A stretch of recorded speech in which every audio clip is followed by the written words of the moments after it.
had never heard of it either till Friday Yeah, I know night. This is that. at the hotel? I'm just thinking, I know I've sold a bunch of stuff. Okay. So I'll just take it home with me and study it and get it back to you. Okay.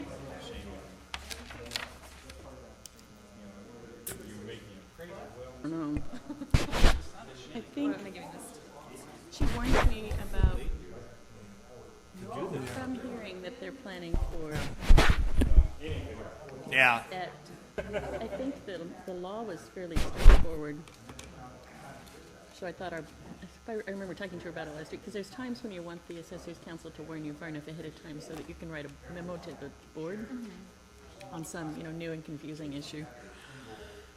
But this one, whatever it was, I've forgotten what it was substantively, but procedurally, I thought, I just want to tell you what a cool person you are. why? You put all those cupcakes in front of me, and I've been on a diet for about a month and a half. And I've got to Move sit there 'em. and look at them. Move them, Go ahead and eat some, because your diet's not working. move them. Well, my scale tells me different. How much have you lost? No, I can tell you. How much have you lost? Move them. How much have you, I how much have actually, you lost? How much have you lost? You can see it. I don't know if it helps or hurts, but I did get, There is. Off the Weight Watchers website. Good. Well, because it was a rental, so it was all written off. It takes Val, you want the card for one? Threat. You know what? When I quit drinking, I weighed about 280. But otherwise, And probably about 2 months before I quit, I was going back. My dad had open heart surgery. I went to see Dr. Fox, The first day out. and he checked my blood pressure. I'd had kind of like a cold or the flu. Well, maybe I she'll wanted be to go able to get a come shot back. because my dad was going to have open Some heart people, surgery depending in on Texas. the treatment, He come checked back me all part out, and he time. said, "Well, I'll tell you something. somewhere I wouldn't be worried about your dad. I think he's going to be Focus, okay." He said, you "You?" My blood pressure was high. He said, "You're on a one-way street to nowhere and in a hurry to get there." Well, this was like in who had October, I guess it was. Finally, after a drunken binge most of December, Because the SDI I got up on January the 2nd. I said, "This is enough." But that's the way I was. I started drinking, and I didn't want to quit. he was broke or he wouldn't have let him have it back. Oh, gee. oh my God. But when you let a property go back, it's like selling it. It was getting late. Yes. I actually took a lunch break. We had to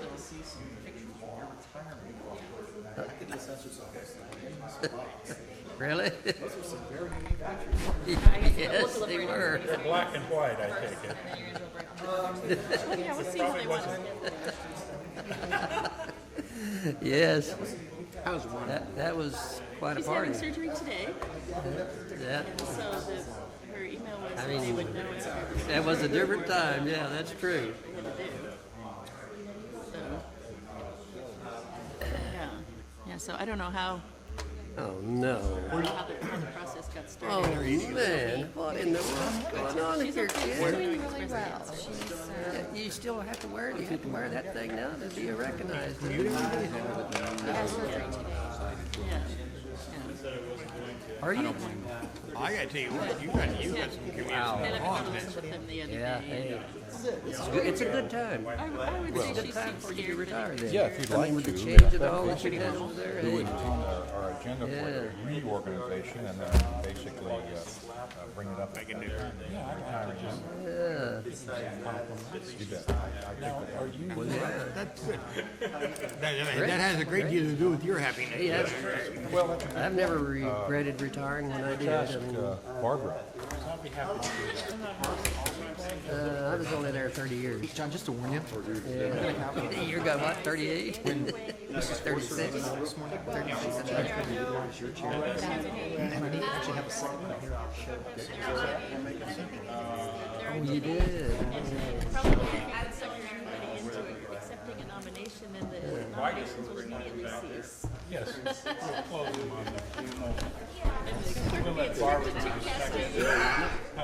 See, I retired in October and I had turned 62, I think, in August. But actually, it's gonna kick in. Yeah, yeah. But as long as I have a clear path to the door. Well, remember, they put in this bulletproof stuff so you can jump behind and crawl. I know. He, he was here, and he announced that, that he wouldn't, and so he wasn't here last month, I don't know if I came on, this should be did I fun. come on? Actually, you're the most senior. Yes, I am. Yeah, you're the When's most the last time you've done senior. this? Bill and I came on simultaneously. He should be on the board anyway. The one hearing we know of. I'm just joking. I heard that story. The scout. I know it. But I heard that story. You can see why those people, you can see why those people that are wanting to know. But they know who Tulare is, and they know what's No, it didn't take me but about 24 hours to adjust, I think. Michelle, are you ready? Well, actually, my wife was still working. She got up and went to work. I got up and did what I wanted to do, and it worked out great. Last time there were. She's doing good, considering. Thank you, John. Yeah, good to see you.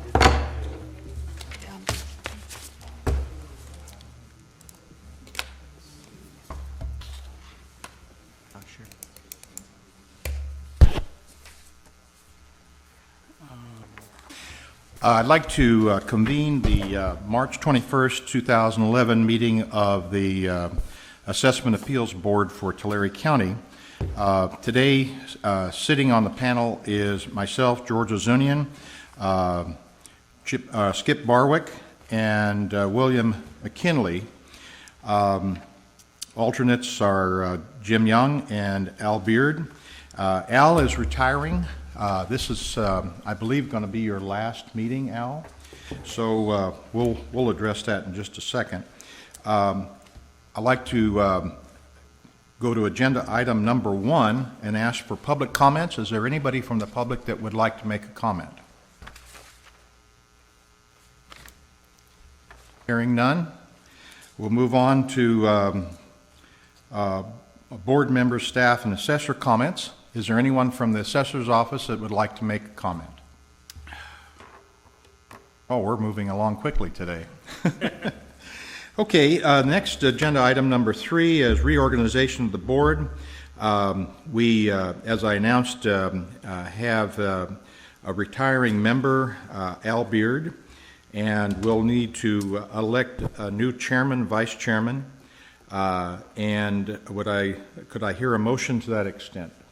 Yes, Mr. Chairman. Before I do that, though, I would just like to say, on my behalf, and I think on behalf of my colleagues and the assessor's office, I just want to say I think I'm now the longest standing member serving with Al, not the one that's served the longest with Al, but I have to say personally what a wonderful job he has done, and I'm so appreciative, and I thank him. Certainly, when I began, he was wonderful. I was, it was pretty bumpy at times, but I just wanted to be sure to thank you, Al, and just to wish you the best, and we just appreciate it. You're a wonderful guy. If you could be available to us from time to time, we would appreciate it. We're going to send in packets as a member of the public for a while. That would be perfect. We're at large. Yeah. So Well, I would like, I go found ahead, out Barbara. this morning that he's been here since 1992. Ooh, yeah. So that's more than 20, almost 20 years on this board after his career in the assessor's office. And we should mention that there's a nice plaque for him that the Board of Supervisors is going to give him on April 5th, I believe. Is that the right date? So it'd be fun to have So it's in the works. as many of us come to that as we could. Okay. What time is that? They usually do those right at the beginning of the meeting at 9 o'clock, the presentations, so depending on how many other We'll put his things first, there are. We'll do his first, she says. And that date again? Talking, April 5th. Michelle has control over that. so. I understand. Well, again, Al, just thanks a million. It's Thank you. been a Thank pleasure. you. True pleasure. And you're leaving it in good hands with Ozunian and McKinley. They're good guys, so. But they have a high standard to try to keep up with. Oh, I don't know. They can handle it. Yeah. Well, I'd like to then make a motion that our new chairman of our board be George Ozunian, and our vice chairman to be Bill McKinley. We have a second? I second that. All in favor? Aye. Aye. All opposed? Motion carries. Thank you, gentlemen. Thank you very much. Yeah. And again, Al, I had made a comment last time about our long relationship. You've been a family friend for years, and I'm going to miss you on the board. Well, I'm gonna miss coming probably, but not, just be a short.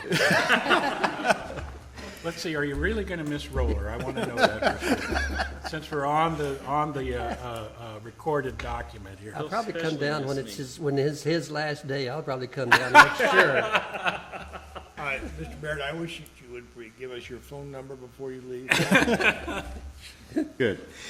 Okay, moving on to agenda item number 4. I believe that we want to cancel our April meeting. Is that correct, Barbara? Yeah, the main reason we wanted to try to have a special meeting in April was to go over the changes that the clerk and I have been collecting over the past year, the draft things that we would like to do to the local rules.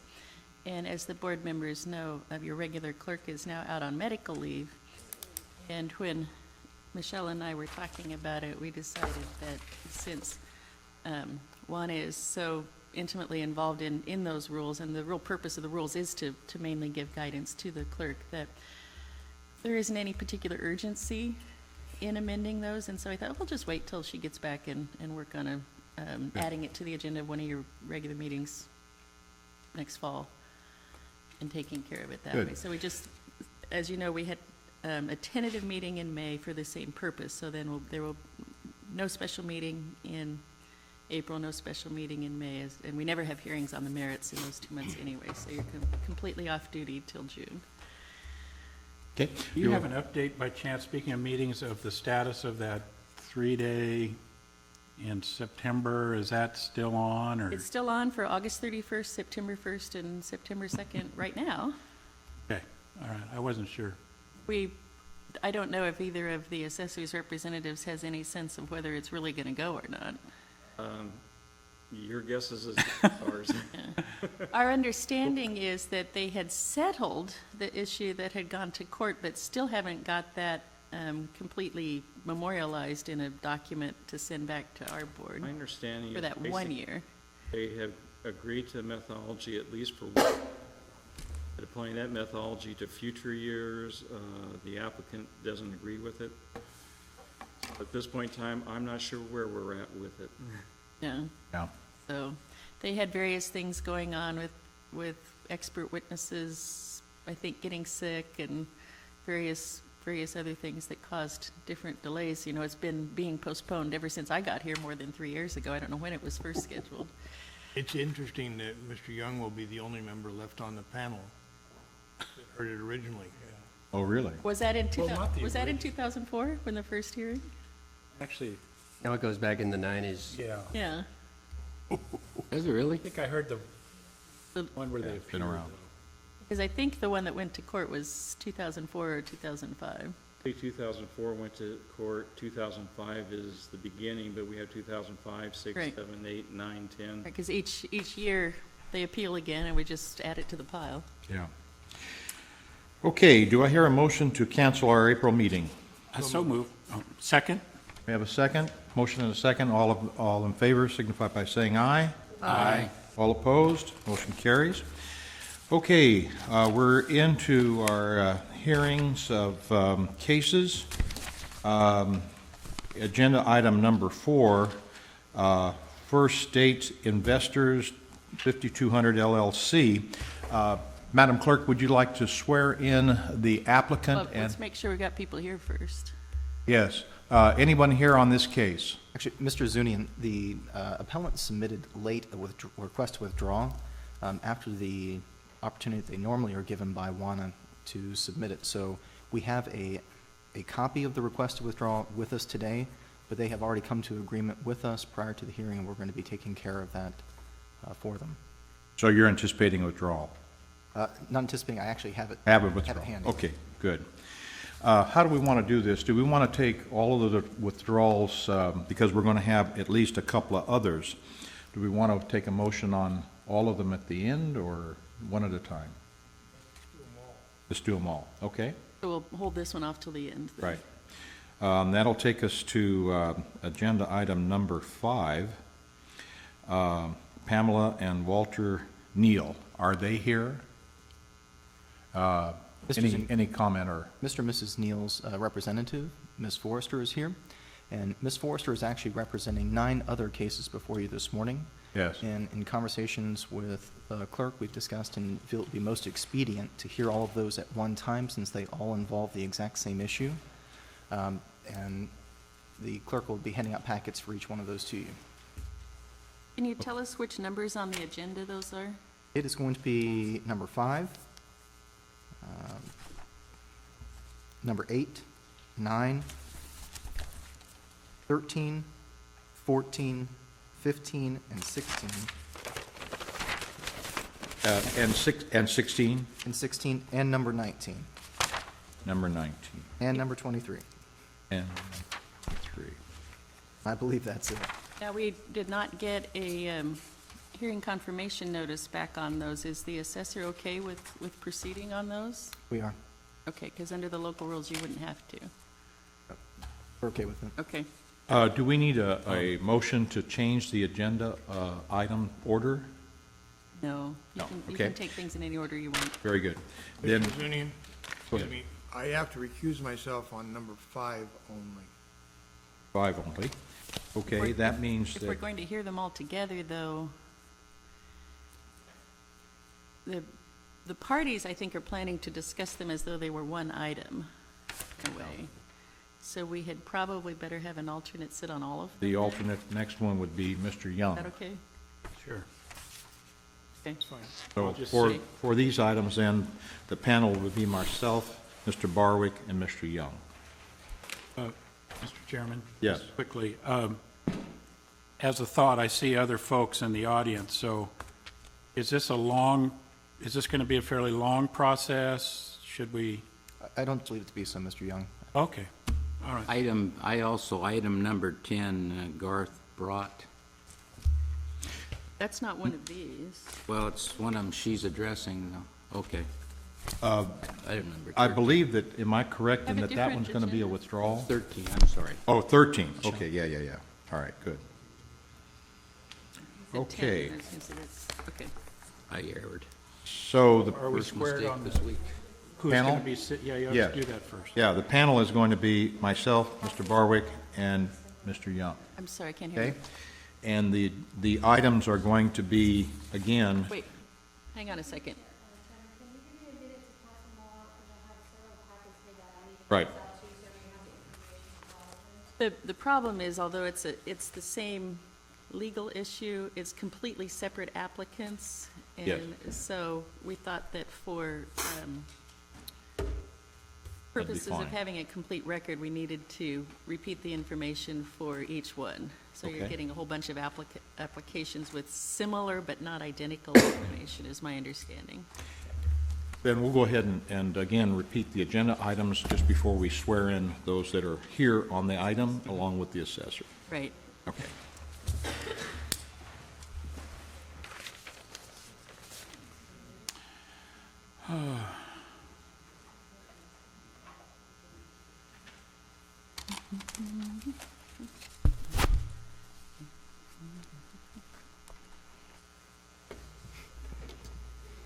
No, that's okay. Right. I'm just, I do not as of yet. These were put together this morning, so. So, thank you. Thank you.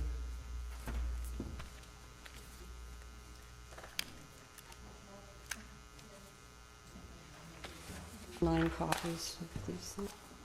Okay, I'll hand those out after I get these handed out. Thank you.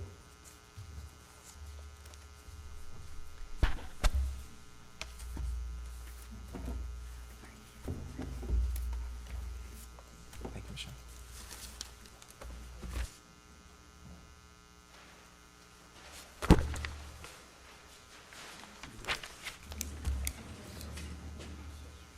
Wonder you didn't want to mail this. Are these, We had to take out a loan. Mr. Kokendorfer, are these for procedural, Mr. Kokendorfer, for procedural question, are these considered single-family owner occupied so that you would go first, or? These are possessory interests, so I believe the appellant has the right to go first. Well, so they're not single-family or occupied? That is correct. Okay. Okay, I just was curious.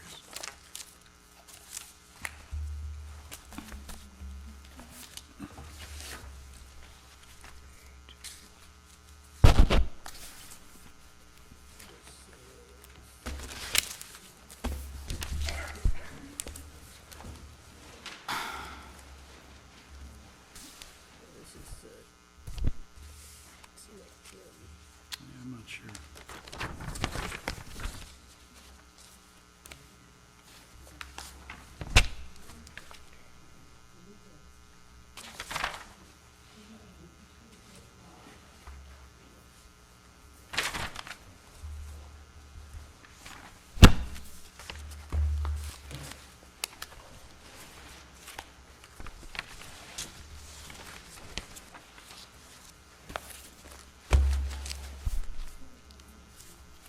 Gee, many Christmas.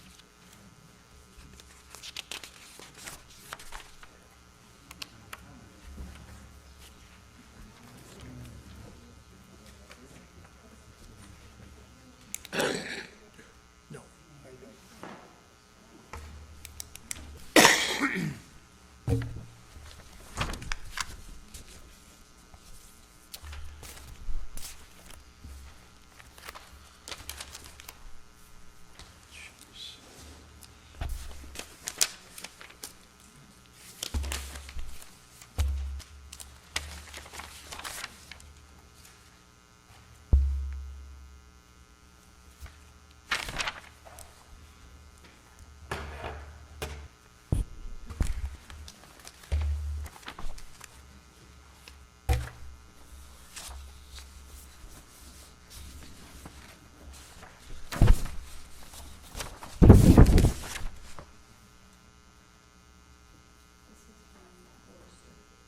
1946.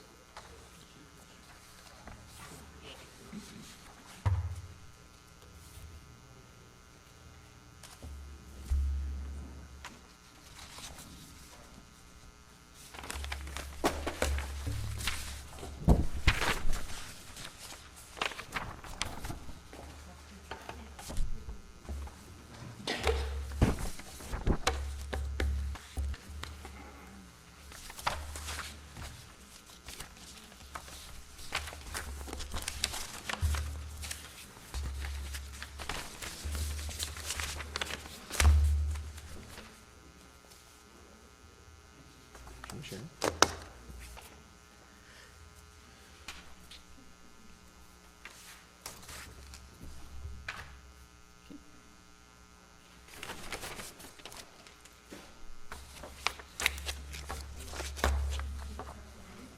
We're ready. So, if I'm counting this correctly, we have 9 cases. Agenda item number 5, 8, 9, 13, 14, 15, 16, 19, and 23 we're hearing together. Okay?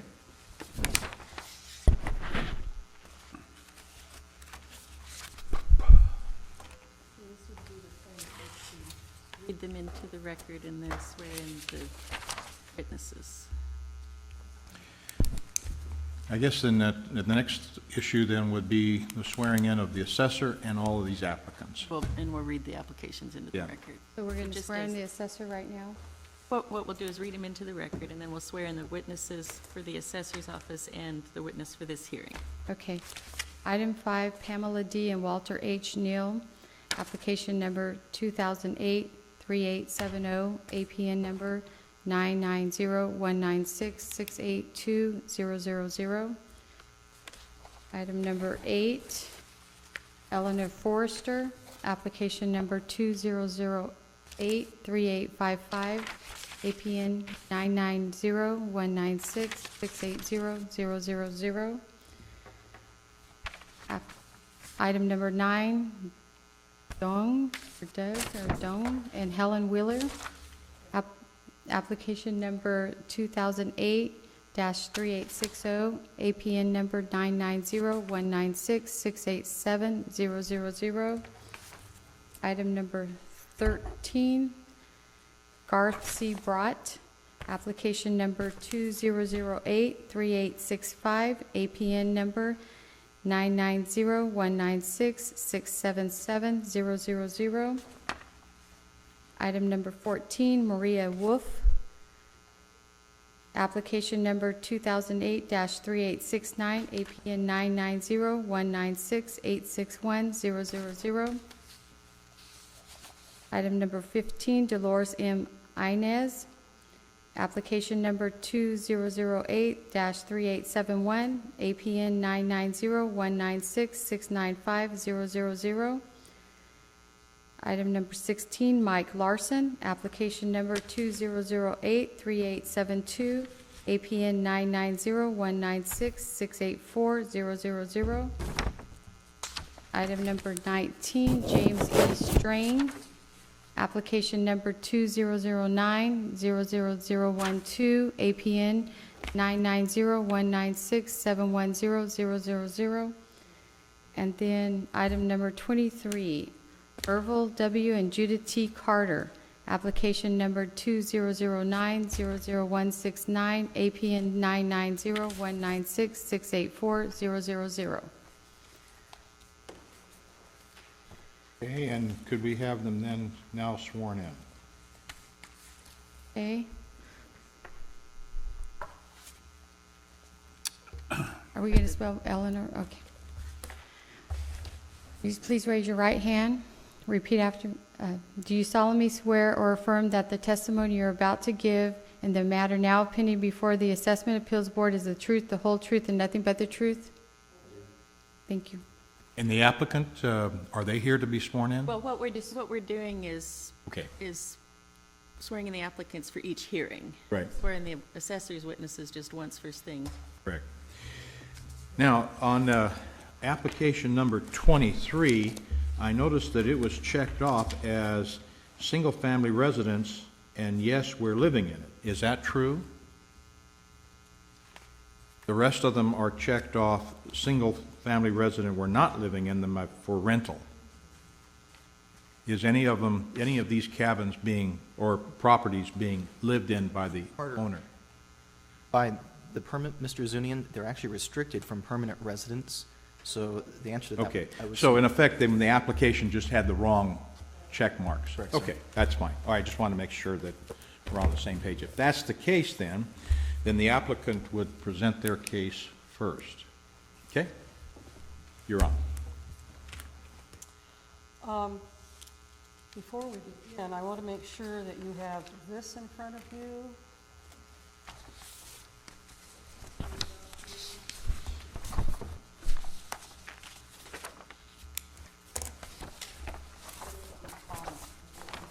On the back side of this.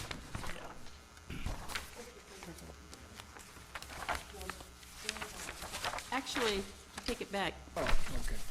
Mr. Chairman. Backside. I'm sorry. Oh. There's a legal issue that I just realized. There's a fairly recent case that says a second home that is not used for rental purposes counts as a single-family owner-occupied house for purposes of who goes first at an assessment appeals hearing. Are all of these treated as rentals, or are any of them treated as single-family owner-occupied where they use them only for themselves? In the light of that case, then, it would seem they would qualify for a single family. Ms. Grunwald, if it's acceptable, can we go ahead and defer to the appellant to let them go first at this point, since that's what was discussed Well, prior to it's who has the burden of proof. Are any of these treated solely as homes during the summer months or whatever by the people who live there? They all rent them out?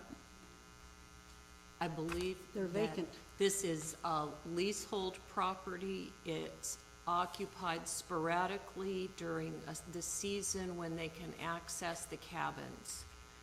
So it probably wouldn't be reported as a second home because It's not owned. No. The underlying fee isn't owned, yeah.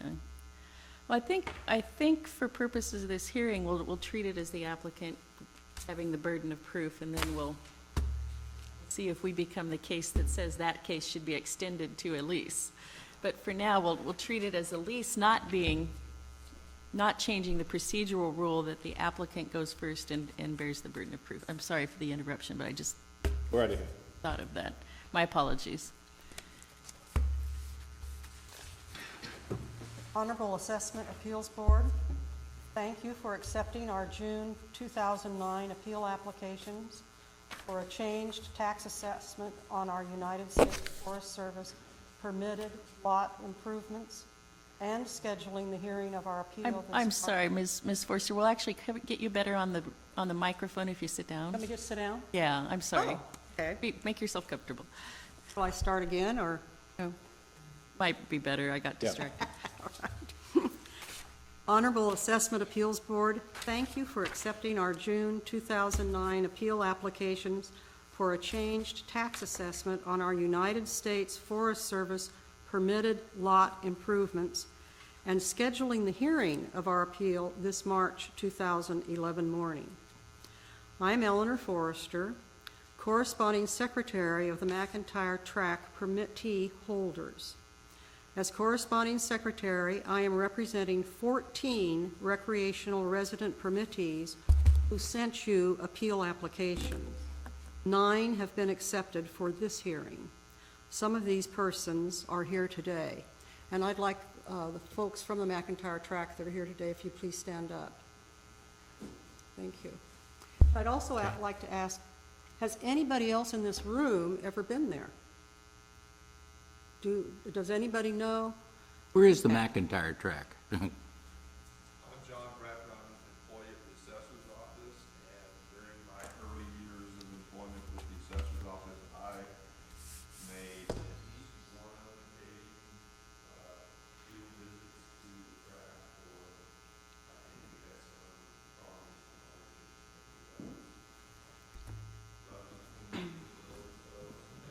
It hasn't changed. In general, where are they located? What general Okay. area? Next paragraph. Okay, go ahead.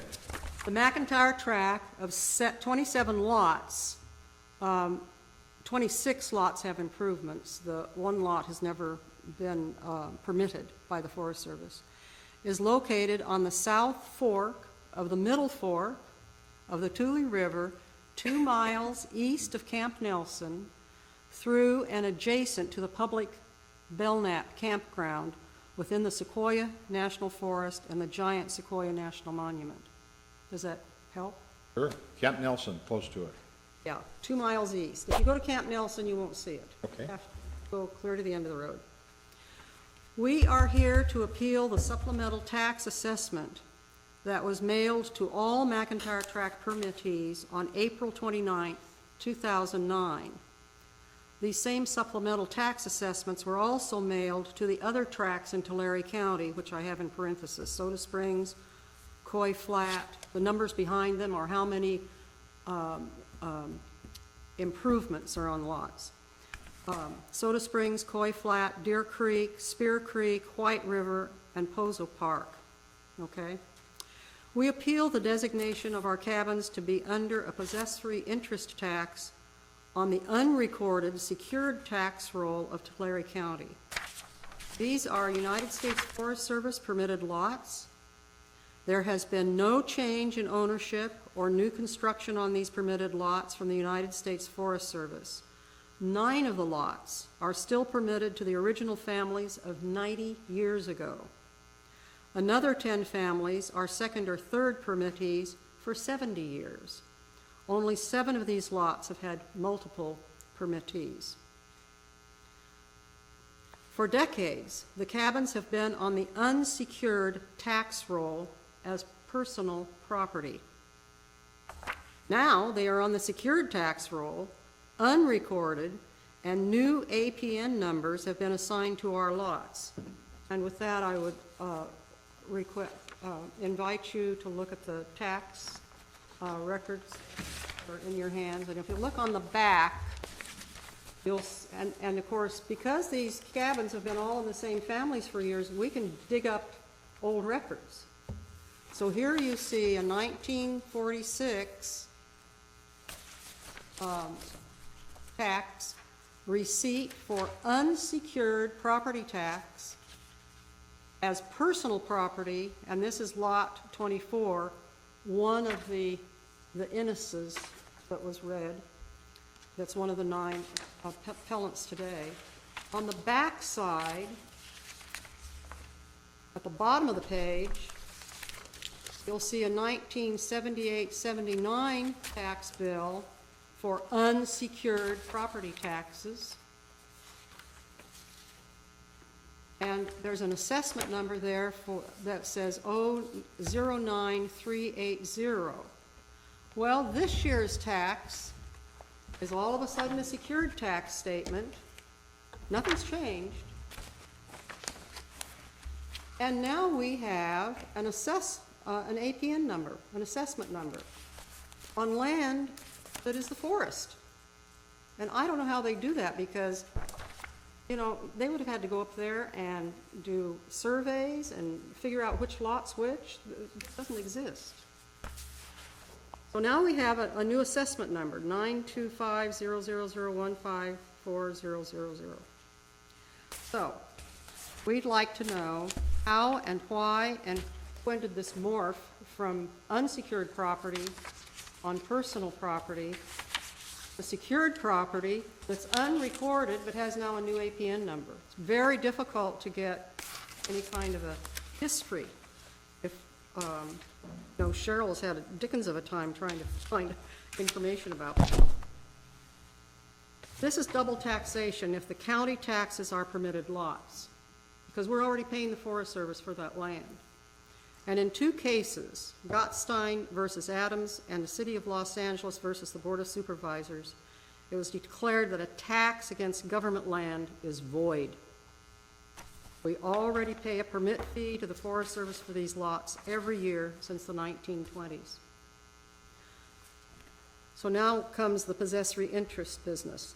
To meet the required criteria of a possessory interest tax, this possession must be independent, durable, and exclusive. Let's look at independent. Congress directed the United States Forest Service to permit lots in all national forests by passing the Occupancy Permit Act in 1915. Cabins were built in the early 1920s through the mid-1930s according to design, size, and color specifications required by the Forest Service. We have no ability to exercise authority or exert control over the management or operation of these permitted lots or improvements. The Forest Service has complete control. We are required to give an annual operation and maintenance plan. And with that, I would like you to bring up this document. Well, we just received this last week. We receive them every year. Congress, the Forest Service is required by Congress to maintain a plan and to make sure that we are in compliance and consistency with the forest plan, permit, and all the other agencies, all those 3-letter alphabet that the Forest Service has to deal with. This annual report reminds us that before beginning any alterations, repairs, maintenance, reconstruction, changes to the recreation residence, related improvements, and/or structures or lot, the permit holder must obtain written approval from the Forest Service.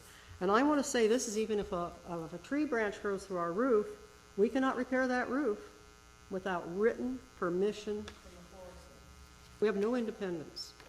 We cannot paint our cabins whatever we wish. We have to paint them a certain colors that they approve of.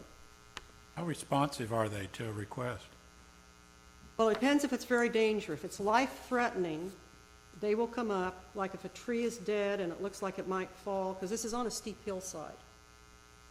And if there's a tree that looks like it's going to fall, if you call the right people in the Forest Service and sort of cut through that bureaucracy, you can get somebody up there the next day with his little orange spray can, and then we call Dennis Brown or somebody that's authorized by the Forest Service to come up and take that tree down. What about like the tree through the roof? Tree through the roof? Your example you gave. Would Yeah, they in fact, respond? there is something that has just happened this winter. Somebody, a tree went right through the front door. It was a dead tree, and those very, very high winds broke off the top of that tree, and it was just like a spear. It just flew through the air and came down, and it went right through the front door. Fortunately, the roof is metal, and they've got it all covered up. So they'll have to get permission from the Forest Service to repair that front door. Okay? Any other questions? Okay. We cannot use this permitted space for a profit-making enterprise or other private benefit, which is an integral factor in establishing independence, as stated in the case Korean Airlines Company versus County of Los Angeles. We cannot use the permitted improvements as a principal place of residence. Only visit them at least 15 days during the year. And with that, I'd like you to pull up the permit, which was passed out by Michelle.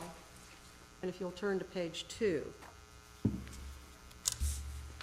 Excuse me, page 3. Document that looks like this. It says U.S. Department of Agriculture.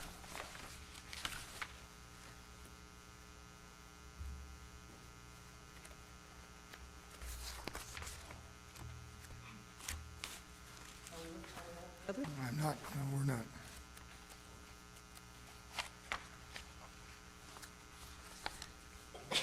Item B on the top of page 3 Page 3 of what? of this. I think I got that. I don't think I have that. No, Tim and Cheryl passed this out. This would be Accessories Exhibit C. Wanted to turn to, It's always in B, I mean, number 8. I'm sorry,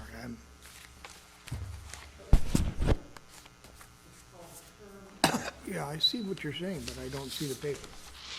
I got it. correct, Exhibit C. Anybody has got it, nobody has it. I have it, You found it? yeah. Can you tell everybody where you found it?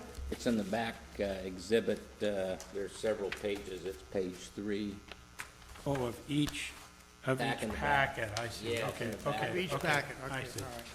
all right. Is it the last one, Skip? I think so. Which exhibit is it, ma'am? Oh, income, Exhibit C. It's page 3, it says operations at the top. I see it, okay.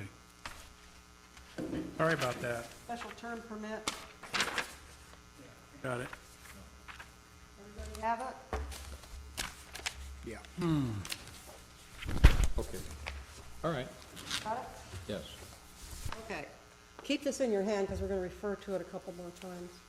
Okay, at the very top of page 3, item B, minimum occupancy and prohibition on full-time occupancy. The permitted improvements shall be occupied at least 15 days each year unless otherwise authorized in writing, but shall not be used as a full-time residence. Use of the permitted improvements as a principal place of residence is prohibited and shall be grounds for revocation of this permit. Okay? This permitted lot and improvements cannot be used as collateral for a loan and cannot be security for the payment of taxes. So if you'll go down, still on page 3, down where it says the legal effects, Last paragraph. got it? This permit, which is revocable and terminal, is not a contract or a lease, but rather a federal license. The benefits and requirements conferred by this authorization are reviewable solely under the procedures set forth in 36 CFR Part 251, Subpart C, and 5 USC 704. This permit does not constitute a contract for purposes of the Contract Disputes Act 41 USC 601. This permit is not real property, does not convey any interest in real property, and may not be used as collateral loan.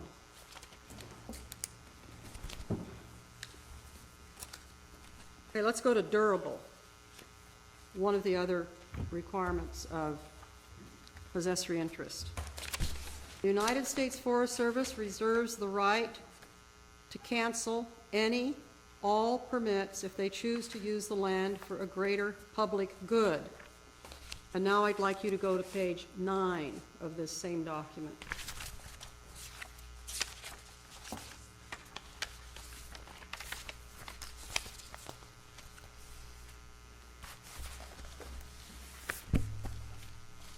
Where it says B, middle, top of the page, sort of. Revocation for specific and compelling reasons in the public interest. If during the term of this permit, the authorized officer determines that specific and compelling reasons in the public interest require revocation of this permit shall be revoked after 180 days written notice to the holder, provided that the authorized officer may prescribe a shorter notice period if specified by the public interest. I'm not going to read the rest of it. You can read it. Only to say that in the past, and we've got pictures of this, one of the cabins was used during World War I when they were first beginning, and between World War I and World War II, they used this area for military training and used one of the cabins to put, and that was I can tell you which cabin it was. It was 23, 24, 25. And they have pictures in their scrapbook for that. In my memory, and Pam, Neil over here will remember this too, that in the 1990s, the University of California graduate students studying fisher habitats taped off targeted permitted lots for their studies.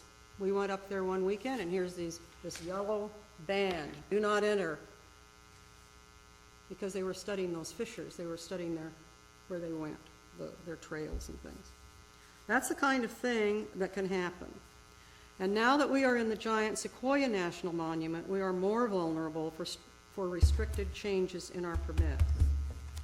Because of freezing temperatures, we only use our lots from Memorial Day in May through Labor Day in September. Water systems are taken out in September and reinstalled Memorial Day weekend. These lots and cabins were considered climate relief cabins from our hot summer temperatures in the valley here when Congress passed the Occupancy Permit Act in 1915. We would get relief from the heat and help the Forest Service during the summer with fire prevention, fuel reduction, trash pickup, and public visitor guidance. Okay, now we're going to go to exclusive, another one of the requirements for possessive interests. Our permits, and again, this document, go back to page 2.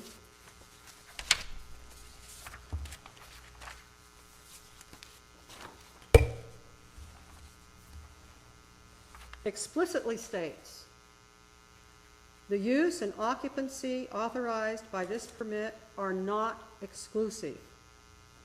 The Forest Service reserves the right of access to the permit area, including a continuing right of physical entry to the permit area for inspection, monitoring, or any other purpose consistent with any right or obligation of the United States under any law or regulation.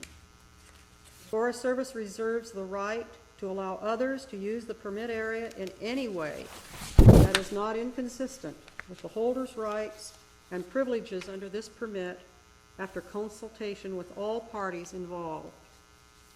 The adjacent public Belknap campground residents and day recreation visitors share the same stream with us.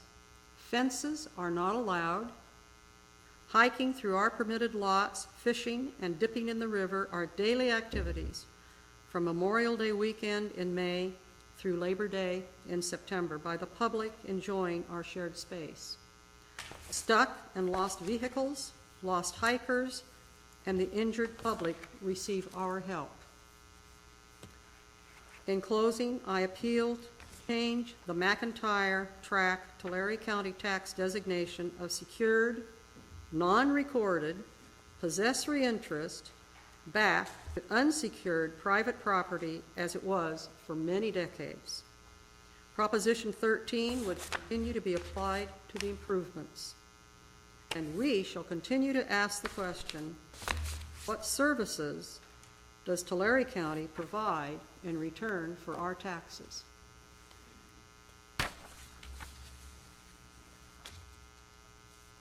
Okay, if that takes care of your presentation, then we'll hand it over to the assessor. Okay. Unless any of the board members have questions for the applicant. Oh, well, does any questions from the board? Or the assessor wants to ask anything. Just for me quickly, is this similar to the Mineral King cabin situation in Mineral King? Exactly the same. And I wonder how are they designated? Well, first of all, you have to understand, that's when Mineral King was in the Forest Service. Mineral King is now in the park. That's under the Department of Interior. Forests are under the Department of Agriculture. My understanding is that the cabins are still there and the people are still in them, as long as I don't know anything about the taxation there. I have a question of the applicant too. There's no designated boundary lots in this area, is that correct? When they were first created, way back in the 1920s and 30s, there were survey stakes, but they've all crumbled. I would have to ask Paul Newton or Garth, do you know exactly where your boundaries are?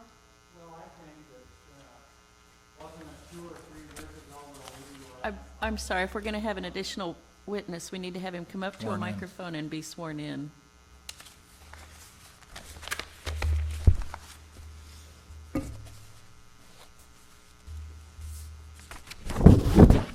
Solemnly swear or affirm that the testimony you are about to give in the matter now pending before the Assessment Appeals Board is the truth, the whole truth, and nothing but the truth? I do. Would you please state your name for the record? My name is Garth Brott, and I'm a cabin owner, lot 17 on the McIntyre tract. And I think it was a couple, maybe 3 years ago, where the Forestry Department asked each individual cabin owner to give an outline of their so-called property and what we have on our property, such as water, septic system, the square footage of the cabin on the property, the parking area. So I do remember submitting that, and excuse me for my memory, 2 or 3 years ago. But they did say then that there was lots, I mean, like lots 4, 5, 6, whatever the number. Yeah, might we're be. all numbered Yeah, up we're there. all numbered. Mr. Baird, if you'll refer to Exhibit E, Assessor's Packet, there's actually a McIntyre Tract lot map that shows the individual lots. Oh, okay. We'll get to that then, thank you. Okay. Any other questions of the applicant? Then I'll go ahead and let the assessor continue. I'm going to cover first and foremost the criteria for possessory interest. In our conversations with Ms. Forrester, one of the key issues we could focus on was the fact that she did not believe that a possessory interest existed because it didn't meet the 4 qualifications possessory interest must in order to be assessed that. And I'm going to address kind of in reverse with exclusivity.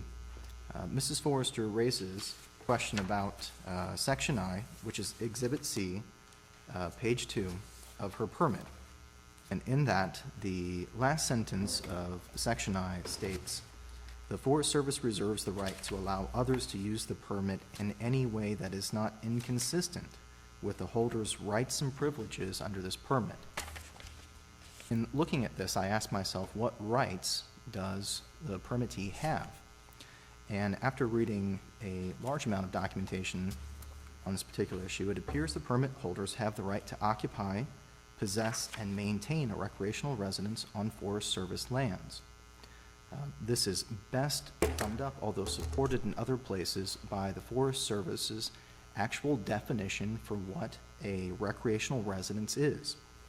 And there it states that a recreational residence is a privately owned dwelling within an established recreation residence tract or group on National Forest System land authorized for maintenance and use under this special permit.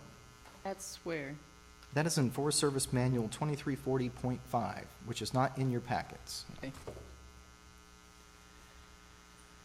So in looking at Section I, if the rights of the lease, or the permittees in this particular case, gives them the right to own, occupy, and maintain, I ask the second question, which is what can the public do that would be in violation of those particular rights or not in conjunction with those? In looking at it, the general public is only allowed to cross the permit holder's lot to access the National Forest System land. This may not be all that occurs, but this is all they're permitted to do by law. The Forest Service manual that addresses not only the recreational residence gives, in Section 7, a very clear sentence about the general public's rights in relation to these specific lots.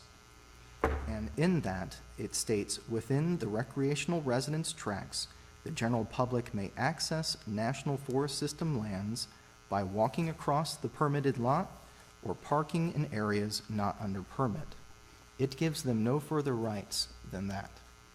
So I asked myself at the end of those two things whether this access right of the general public was enough to violate the PI qualification of exclusivity. And while the permissive nature of the special use permit may be inconvenient for the holders, it does not violate the requirement of exclusivity. This is specifically addressed by Property Tax Rule 20, Section 7C. And if you'll refer to Exhibit D in your packet, on the front of that is Section, Just go behind. sorry, I believe it's on the back, forgive me, it's Section 7C. Go It's page, behind one of these and you'll see. I'm sorry, what was the exhibit you're referring to now? it is Exhibit, and if you just turn to the back of Exhibit D, there'll be a highlighted portion. B, you said, or D? D. I take it to mean each packet is the same here, so we're just going Yeah. into one packet, That is correct? correct.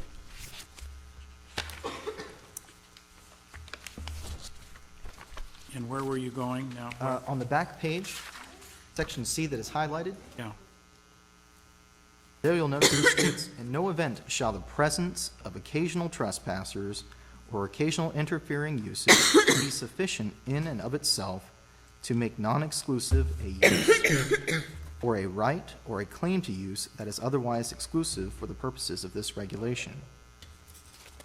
So the contention that exclusivity is not met with these particular Forest Service lots, according to the law, while the general public may cross them, that does not constitute a violation of that particular requirement. In terms of independence, the special permits do not limit the authority of the possessor enough to eliminate this qualification and are in fact no greater a burden than those restrictions and regulations under which private property owners may live. In looking at the special use permit, I was able to come up with 12 limitations on the permittees in this particular tract, and I'm going to read those for you. They are not allowed to use the property for commercial purposes. now, are you reading that from one of your exhibits? This is a summation of the permit that you have that is Exhibit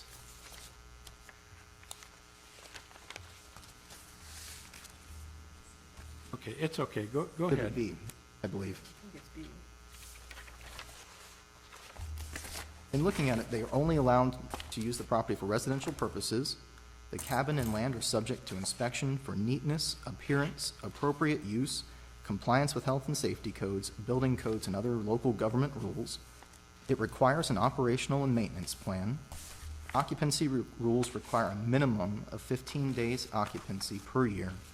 No construction of additional guest quarters, no animals other than household pets. You cannot store recreational vehicles on the premises without permission. There are construction and aesthetic standards, plan and site review for any attempted changes, limitations on the number of dwellings per lot, limitations on dwelling size, height, deck size, outbuilding construction, and pool construction, requirements for lot, road, and bridge maintenance. And Mrs. Forrester's contention that the summation of these limits the independence enough to also make it not applicable to a possessory interest in this particular case, while they are significant in their number, they are not any more unusual than those potentially a person might find themselves underneath of within a gated community. And to maybe demonstrate the comparability of the permit restrictions to restrictions of a private owner, I'm going to read you a small list of, not even a comprehensive, but small list of the requirements for Badger Hill gated community. And in there, if you are a resident, you are subject to architectural design restrictions, building size restrictions, setback restrictions, parking restrictions, insurance restrictions, the imposition of HOA inspections, building height restrictions, plan and site review, and even tree and shrub height restrictions in this particular gated community. Additionally, owners of the cabins located on the fee simple lots in Camp Nelson are also subject to the same environmental and fire protection restrictions as the owners in the McIntyre tract. In both the case of the HOA rules and the governmental restrictions on mountain home owners, these restrictions do not eliminate the possessor's interest in the property or eliminate the right or claim to right they may have. When Property Tax Rule 20, which is actually in your packet, states, independence only requires it to be sufficient enough to constitute something more than mere agency, and requires it to be considered separate and apart from policies, statutes, and ordinances, rules, and regulations. The cabin owners control their access to and their use of their cabin at their discretion, depending on weather conditions. This alone is sufficient enough to constitute more than mere agency in this particular case. So they have the independence enough to come and go as they please, but at their discretion, and in this particular point, they are independent enough to meet the qualifications by law for possessory interest. For the personal benefit, as it's described, in this particular case, this does not mean the gain of money or profit. In this particular case, it means the personal enjoyment or the use of. And I gather based on the presentation this morning that they do utilize the cabins for their personal enjoyment. So it would meet that particular requirement as well. And their ability underneath the law is, it only has to be measurable. In this particular case, there is a 20-year permit that is issued to them. And while the ability of the government to potentially withdraw that is a danger for them each year when they go to pay the lease in the cabin, it is significant enough that we can measure it, and it does meet the qualification for durability. Now, as to Mrs. Forrester's questions on the taxation of the lots, I'm going to refer to Mrs. Furtado here, who, thanks to her long service with us, can maybe let you know a little more about the history of how these have been assessed, and maybe speak to Mrs. Forrester's question about the potential change in the way that they were assessed.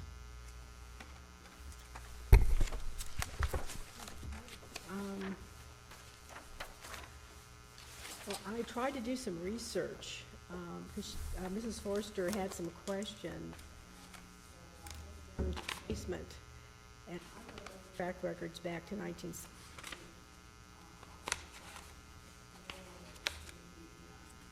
Tax collector.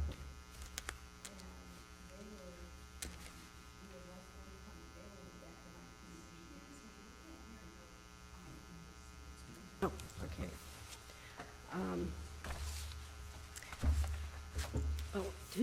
To Mrs. Forrester's concern, the records that I was able to find in regards personal property assessment back in 1946, the cabin was apparently identified for unsecured property taxes. That was the cabin only.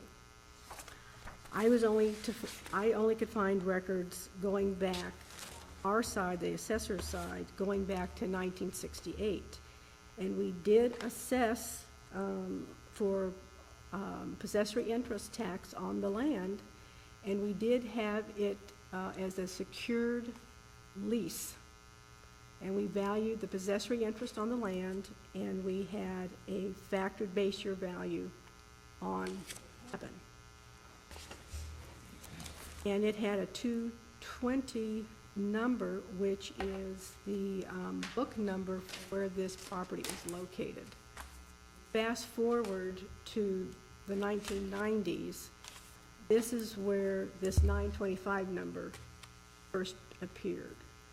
And the only thing I can conclude is the assessor's office decided to assign all the possessory interest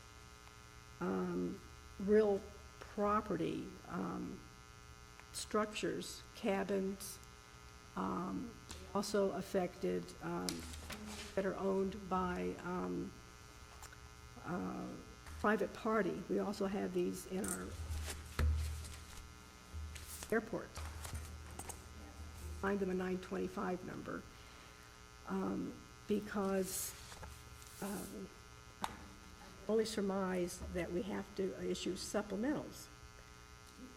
The state required that when we have these long-term leases that occur, that we issue a supplemental.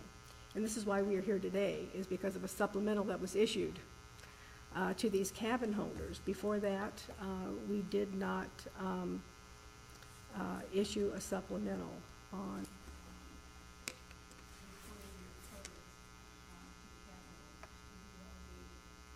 had one issued prior to that. And so the state required that we do this. And so I first discovered that this 925 number first appeared in the 90s. And this is considered a secured number. I hope that answers her question about the secured versus the unsecured, and it has to do with the cabin. But as far as the possessory interest on the land, our records go back to 1968, and the cabin holders were paying a possessory interest on that land, on that leasehold, on that land to the Forest Service since 1968. So it's been long established that there's been a possessory interest. I have a question. You say they've been paying that possessory tax to the Forestry Service? No, the possessory interest is, it's a tax that a private possessor pays to, for having the benefit of tax exempt. It's a regular property tax paid to the county. They pay it to Clary County. Yeah, and divided up the way any And other that was property paid taxes. what years? It's been since 1968. To 1990? Yeah, well, under a different number, under apparently different assessment number, but But in 1991 or 2, then they went to, a different assessment number. and that assessment number indicated that it was a leasehold, unsecured What was leasehold. Yeah, yes. For you said the 925 was the secured roll as well, But they were right? it was always a possessory interest tax that was being assessed. It was just a different number. How does the possessory tax compare to the property tax as far as percentages? I mean, you're calling it possessory Okay. tax. It's at the same percentage, it's Yeah. the one for whatever the What- tax rate is. What happens in tax law and property tax law in California is that if you own the land and all of the improvements on that land, then the property tax only goes to one owner. If you own the ground and you lease out a building on it, then the tax may or may not get divided up according to the interests of the various parties. What happens in particular with tax-exempt land, where a private party is given an interest in the improvements on that land, is the tax isn't assessed on the land, but the other part of it gets taxed to that private party.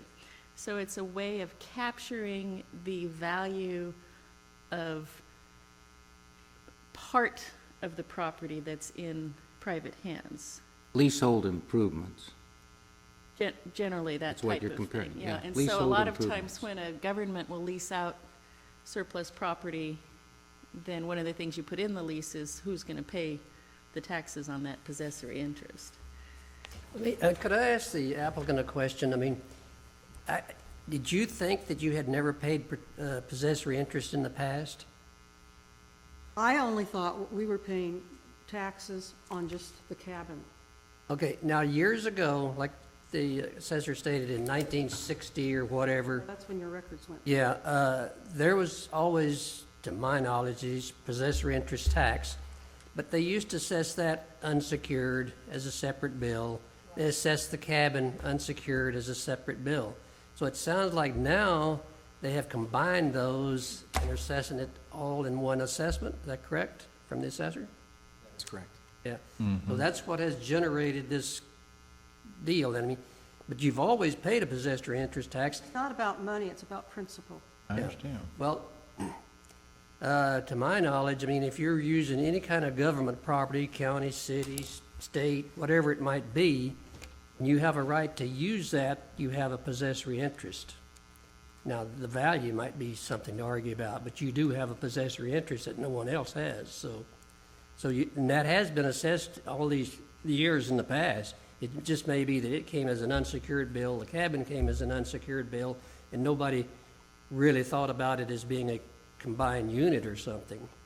Now, another statement, I thought you said you only have the use from part of the year, not all the year. So then, therefore, the possessory interest should be based upon the amount of time that could be used and not the total fee that a year-round would have.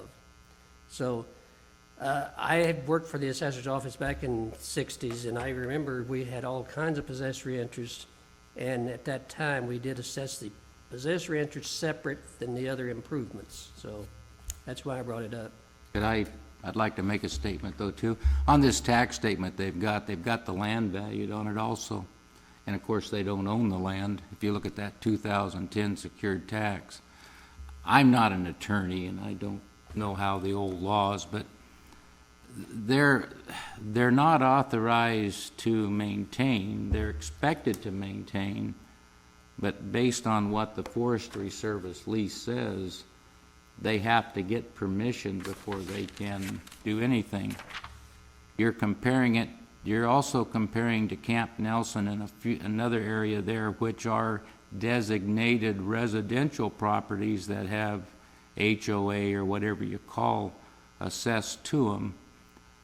This property, I don't think that's a fair comparison.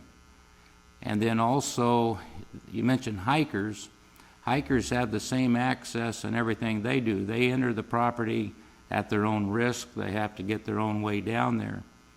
The only difference is that they have a structure, if you want to call it that, sitting on the property. I mean, I understand the argument. I guess you use some comparisons there to residential requirements, and this is not a residential requirement.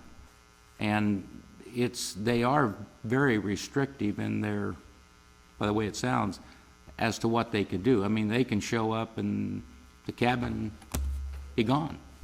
They can't repair, they can't do anything. I just think the ownership part of this, establishing ownership, using the comparisons you gave, I don't think it's fair. They only have to be significant enough to meet the requirement of the law, though. And what we find may be egregious in the sense that it's oppressive or it doesn't allow much use of it or restricted use. It doesn't matter in this particular case. It has to meet those minimum qualifications in order to become a possessory interest. So while, yes, the general public may, transverse the property in order to access the free National Forest System lands behind it, the law states that that is not enough in its own to eliminate that particular qualification for possessory interest. As far as exclusivity in that particular case, Mr. Barwood, the law is very clear that you know that that's a permissible use, and at that particular point, it is a possessory interest with that qualification. What have been the taxes in the past that have been assessed on this?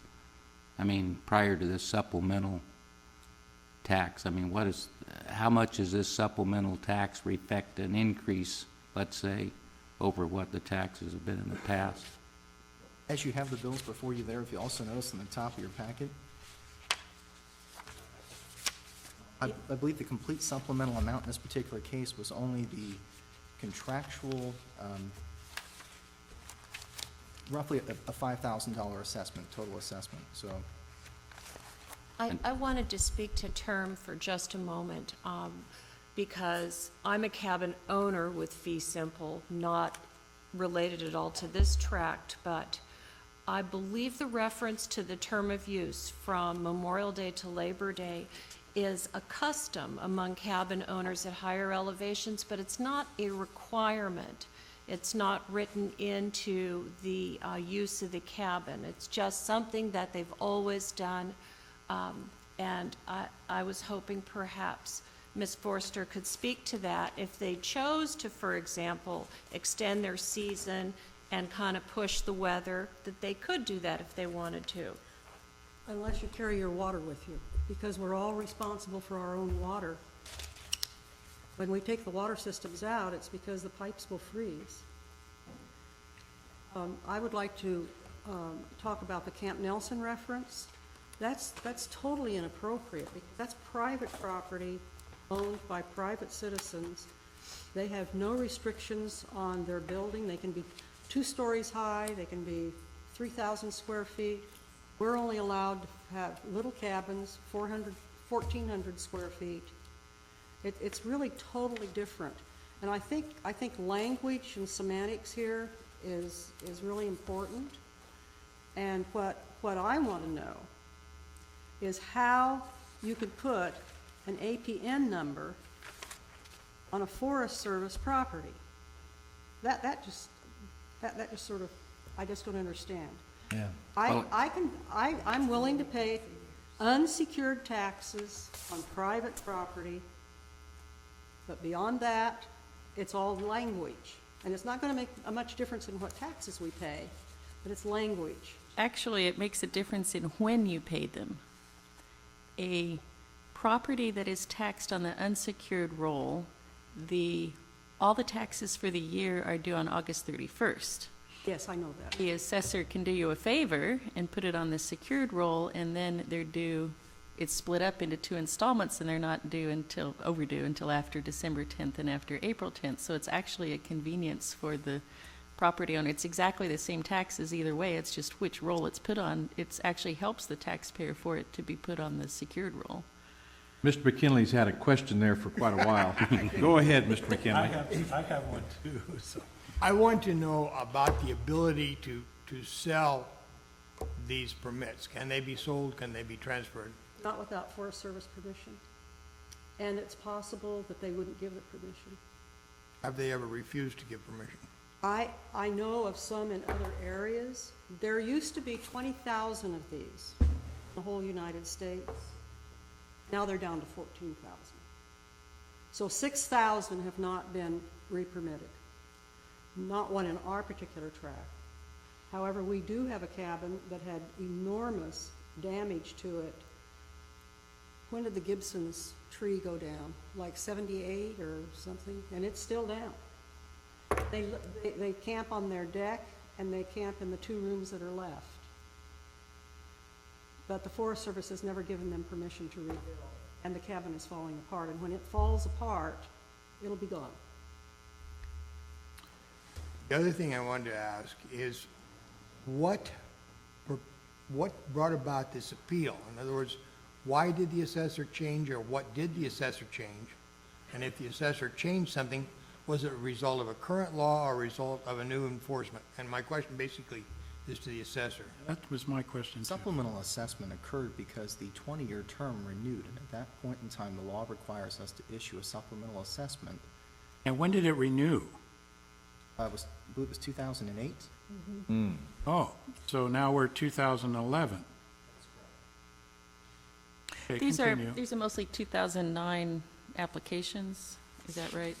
May I make a comment on that? Well, let's let him finish. Just go ahead. 2008, Kelly, what was the 2009. remaining portion of your question? I just wanted to know, was this as a result of a new law or just a change in procedure? Prior to I believe, I understand it's the mid-90s, we were not issuing supplemental bills on this renewing contract term. Well, after a State Board of Equalization audit, we were discovered to be in noncompliance with the law, and the law requires us to issue a supplemental bill upon that renewal of the lease. So this is actually, I believe, the first time that the cabin owners in the McIntyre tract are receiving a supplemental bill, but it's only because we were out of compliance with what the law states. That would have been in that report that you received from the State Board of Equalization? That is correct. And when did you get that report? I was not here in the mid-90s. I will refer to Mrs. Furtado. And neither was I, so we have But- just started implementing it. But just to be clear, so you guys were out of compliance and had a written report in the 90s, I guess, let's say 1990, just to pick a day. So we're now at 2011. And you have now just chosen here in, I guess, in 2010 maybe, or to actually come into compliance. Is that true? That mischaracterizes, I think, what they're saying. Yeah. The lease rolled over. That's the trigger, is the renewal of the 20-year lease. And that was, So, when did that change, when did that roll over? 2008. Their materials indicate that the prior lease ended on December 31st of 2008. Is that So- letter, excuse me, I didn't mean to cut you. Well, I'm trying to get a sense of this, as I think Mr. McKinley is. I mean, you guys are, I guess, 3 years or so at a minimum behind on sorting this out, I guess is point number one. Actually, Point number yeah, two. That's an incorrect characterization. Oh, okay, The go ahead. supplemental bills were issued timely. And in speaking to your question, we only issued supplemental bills the first time for them at this point, not because we arbitrarily decided to come into compliance with the law, but as indicated, this is the first time that that contract has renewed, or this lease has renewed on the property in order for us to issue a supplemental assessment. So there's no arbitrary nature in it. This is the first time that the law has permitted this event to happen, and the first time that this 20-year... This created a change of ownership due to a new lease. That's just like selling a piece of private property out here. It creates a new base year. That is correct, Mr. So Baird. if you had a lease that said back in the years past that you paid $500 a year, that's what the possessory interest would be based upon. And if you have one now that says that the possessory interest is $2,000, then it's based upon a $2,000 lease for whatever term it might be. It's the same thing as cattle grazers. If they have a 5-year lease, you base it on their 5 years. If they have a 2-year lease, you base it on their 2 years. So I don't say that anything has changed except the fact that there was a new lease and you made a revaluation. That is correct. Yeah, which created another base year, which, I'm not sure about this on possessory interest. Is it subject to a factor every year, like 1 or 2% or not? The base year is, that is correct. And then The they're base year assessed is- on the, Provided the increase is there, yeah. correct, and we use it's a declining term on the contract, so the base year value is compared to that declining term value, and the lesser of those is enrolled for the property tax assessment on the land. So did the terms of in 2008, when the 20-year lease renewed, did it change the amount that you pay for your ground lease? At the time that supplemental was issued, because that term at that point had just about expired on Mrs. Forster's, because I had written her a letter just to show her really what was happening and what had happened in the past. So I went back 5 years to look at that land, that possessory interest land value, to kind of give her some insight into kind of what was going to happen with this declining term. In 2008, the land value was subbed against what that remaining land value was. It was only $560 for 2008. For 2007, it was $877. For 2006, it was $1,208. For 2005, it was $1,644. In 2004, it was $1,957. So going back in time, it was getting larger and larger. Of course, going forward, it's getting smaller and smaller. So this is what's going to happen with this 20-year term. It's going to actually get smaller and smaller as we go forward, because that term is going to get smaller and smaller. What did it bounce up to for 2009 with the supplemental? Well, there's no supplemental. It's actually, New value. it's going to be for 2009, that was 2000, for 2009, it's actually on your, whatever shows on there is actually what it was for 2009. That is your 2009. What was it in 2008? It was the difference, that was the bill, it was $5,000, and for Mrs. Forster, it was $5,002. It was the difference between what was on the 2008 roll and Oh, the here we go. value, which was $5,562. So on the cover page of each one, it lists Yeah. the, On Mrs. Forster's, Oh, there it is.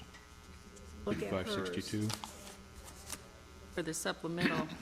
When the supplemental goes out, then it bounces up to the new beginning Yes, of the lease. it's recalculated depending, because the Forest Service, they report their rents to us. And the rents are based on, they have a sampling of lots. If you look at a map of that tract, they have a sampling lot for each lot represents a certain area of that tract.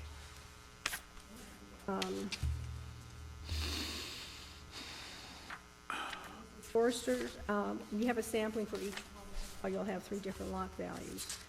But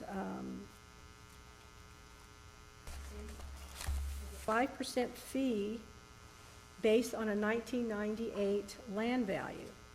And that land value is factored each year, and that's what is reported to the assessor's office. And this is what capitalized net rent, we allow a management expense from that. The Forest Service, our understanding is they do nothing for these cabin holders. It's really up to them to do everything. But we allow a 10% in expense. This is capitalized out, and this is how we derive a value from that. And that 1998 land value was different for each cabin area or lot, based on where they're situated in McIntyre Tract. But you'll see that when you read, This tax bill that we have here says 2010 secured tax statement, says land 5,010. But that's only on That is application for, 8. yeah, that's on McIntyre lot number 2. that's because of where that particular lot is located. Right. They had an appraisal that was done. But it's and based upon a 20-year term, based on that 20-year term. not based in, if it was a fee value, then this would be considerably more. Right. Any other questions? So in 2008, they had a $500 tax liability, correct? Well, that was, it's 1%, 500 tax liability, no. Yes, you were reading it. I think that was the value. Well, no, that was their, okay, tax liability? You were reading something. What I'm but trying to no, get at is, I'd letter like that to you know had the sent. difference. Oh, yeah, that was their, that was the value, not the tax. Okay, so where their tax was what? In 2008 per cabin? Oh, well, if we look at the land value. Whatever you're going it to would charge be- it. Oh, Each Or you cabin did would charge be, it. It each would cabin would have a different value. Yeah. each cabin. I was just looking at the land value because that's what they're, it would be approximately 1% of that supplemental 5,000. value. So it would be approximately $50. Okay, so, The- and then in 2009, what is that comparable number? Well, then the land value would be $5,562 because that would have gone on for the 2009 roll. The supplemental would be the difference between what was on the 2008 roll and the full value for that land value. So it sounds like what really But happened. Wait a minute. Okay. I still Sorry. want to get, what is their, so in 2008, they paid $50, roughly, per cabin owner. We're at the end of that lease. No, Okay. it was more like So- 5, because she was saying it was $500 by year 20. That was the full value. Of assessed Yeah. value, not the actual tax That would have been bill. $5. So the tax bill would have been about $5. Tax bill would have been $5 on that. In 2008. We're at the end of that 20-year lease. Okay, and so what is that same number in 2009? Then the land value, it would be $5,562. So 1% of that, so roughly So it'd be $50. 1% would be $50. I guess So is it- $55. You know, it's about 10 times more. But then you have another 20 years Yeah. lease. So it sounds like the way they approach it No. is that as the number of years remaining on the lease determine the value, and so the full value in year 1, you know, is 5,000, blah, blah, blah, blah, blah, blah, blah, until you get to year 20, which happened to be 2008. And so by then it was down to, there's the 20th year, it's $500, and then the Forest Service starts over on a new 20-year lease. So we start over with a new 20-year possessory interest. You're right, Okay. and because now it's one bill instead of the previous two bills, the total net taxable value was $20,520 in the 210 bill that was given to you by the applicant as Right. part of her exhibit. Right. But if I'm understanding this, every one of these applicants are going to have a different value. And it's because of the location of where they're located. Right, I understand. Some have river in. And let me just clarify in my own mind, that is that 20-year lease terminatable by the Forest Service? It, Well, let me just ask for the assessor and the question. well, apparently it is, but they've had these cabins here, some of them since the. Well, I understand, but I'm saying it's legally that the Forest Service can terminate that at any time for no cause. It's unlikely. It's unlikely, but they could do that. It sounds like the one the tree fell on, they've terminated.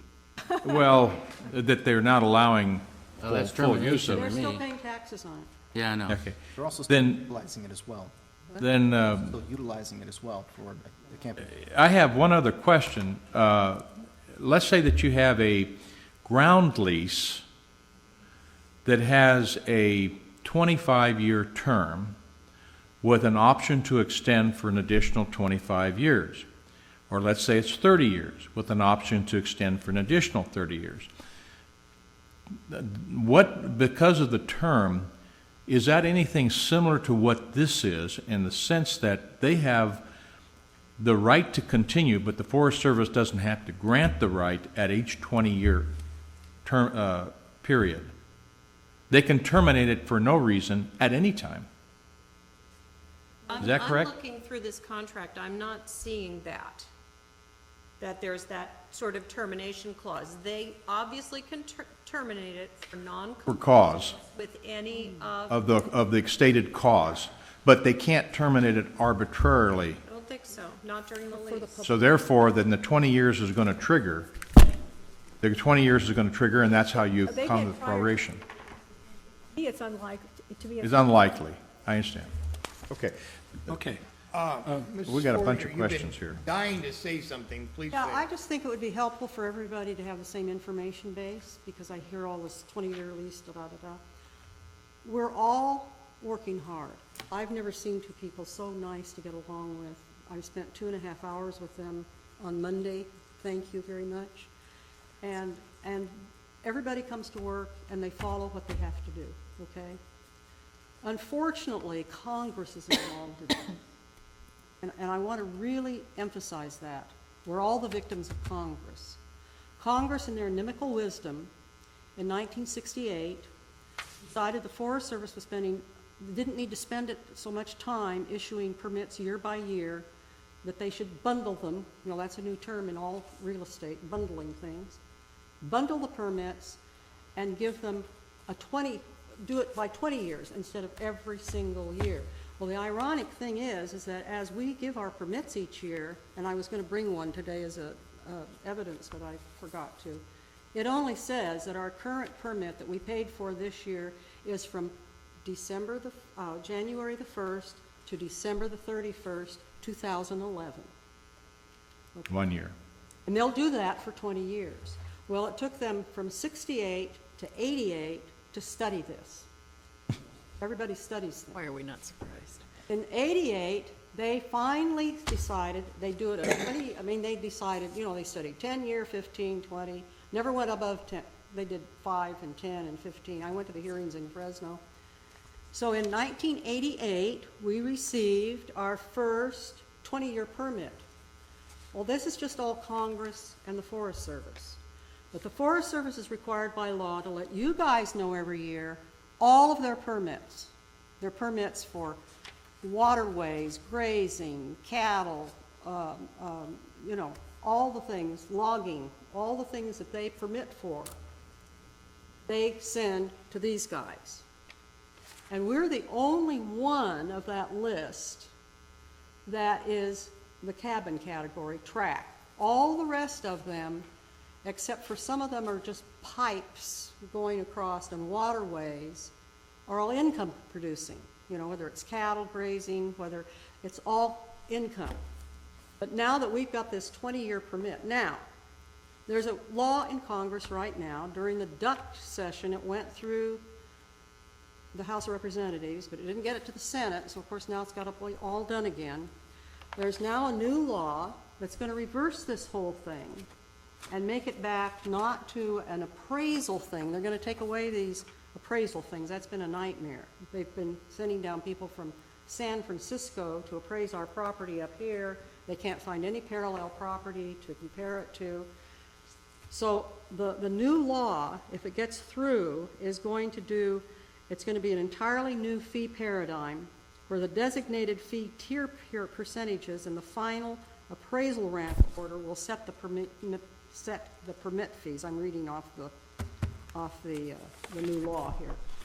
So this could all change. This could all change by Congress next week. So not only could the Forest Service say we can't have these cabins anymore, but Congress can, and Congress can change the whole formula. I understand. Forest Mr. McKinley. What will be your economic loss? How much more taxes will you pay? No, this is not an economic thing, Bill, at all. It'll be the same. Is it? Be the same. It's a principle thing. It's a principle thing for me to make sure that I'm not paying county taxes on land that I've already paid a permit fee to the forest. So when I see land values on here, I get a little nervous. When I see that this is an assessment number on secured, unrecorded, we can't record these lots. I get confused. Well, the one question I have is that, and here again, we've had 2 of you sworn in. In your opinion, is this the issue for all of the applicants? Yes. Okay. I would say so. I All don't right, know. that's fine. That's Nod what your we're heads up looking and down. I don't know. for. Okay, any other can- questions of the board? Yeah, I wanted to ask another question, I guess of the assessors particularly. So, I'm just curious. So we have this circumstance of the McGuire or McIntyre tract, this leasehold business and Forest Service and so forth. So, I gather you have other similar circumstances in Tulare County. That is Is that correct? That is correct. I guess I mentioned Mineral King as an example. fact, if you look at the beginning of Because it's Mrs. in the- Forrester's presentation, she actually lists out several. Yeah, I was going to speak to. But let me finish. So my question is, realizing there's some, subtle differences, I guess, from the Forest Service versus, I guess, the U.S. national parks and so forth. So are all of those similar type circumstances in our county, are you treating them all the same? Yes. So by the same meaning, you're doing this current reporting, I guess, or collection of taxes. They're all receiving the same information, and you're in compliance from 08 to today on all of these types of circumstances. That is correct. And have you had to deal with them directly as far as sorting out this difference? Or is this a singular circumstance? I believe this will be the beginning of many that, because of this particular issue, will be coming our way. So they don't know about it, or they're just not, they Are don't now- care? In fact, discussed this morning prior to the hearing, there are several other owners of these cabins in the McIntyre tract which have later appeals scheduled this year. So you will be hearing this issue again sometime in the next 2 to 3 months. So a decision today could set the foundation for going forward, I take it? That on is similar. correct. Can I ask a question, another question? absolutely. I just did some calculating here, and this isn't to be critical or anything, but I guess it is. How much total dollar tax are we talking about on the McIntyre? There's 27 lots, and are we talking $10 a lot? I mean, is that, According to if you use that $5,000 rough assessment as for land value, Spark, this doesn't include any of the structural values. I understand. Roughly about $50 a lot, and then that will decline over the next 20 years down to, my assumption is something roughly close to the last year's tax bill in 2008, which was $5 per lot. I guess my point is, this is the real tragedy with government versus private business. I know you've spent a ton of time on this. I look at the paperwork here, and we're in the hole on the taxes on the McIntyre tract.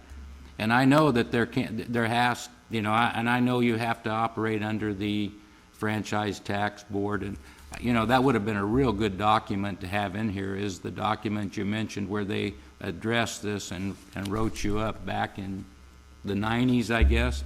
That would have said a lot to me, but it's just too bad, and this is more of a statement. I'm not being critical, but it's a shame that we can't come up with some kind of system to say, the effort spent on this thing is far going to exceed the value, and therefore we're going to waive or do something, because I understand their concerns. I mean, I put myself on the other side. They really don't have the same values of just about anything. I mean, I'm sitting here, I know lease, this standard you could apply, to about anything, but it's just a real tragedy that she's put in her time and you guys have put in your time, and whatever you get out of the McIntyre tract isn't going to offset that. That's the tragedy.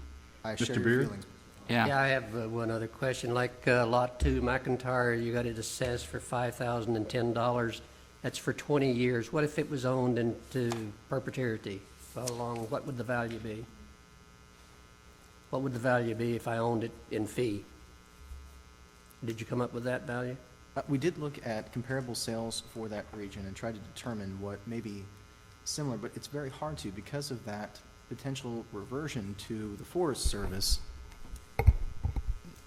that at that point in time, it would limit the value far below what other fee-owned properties in that particular area would look for. So in looking at comparable sales, we were able to come up with a lot value of roughly about $20,000 for a fee simple owned piece of property in that region with similar deficiencies and without the benefit of the Tule River running through it. So looking at the value of the McIntyre tract, we're coming in at a value roughly about $5,000.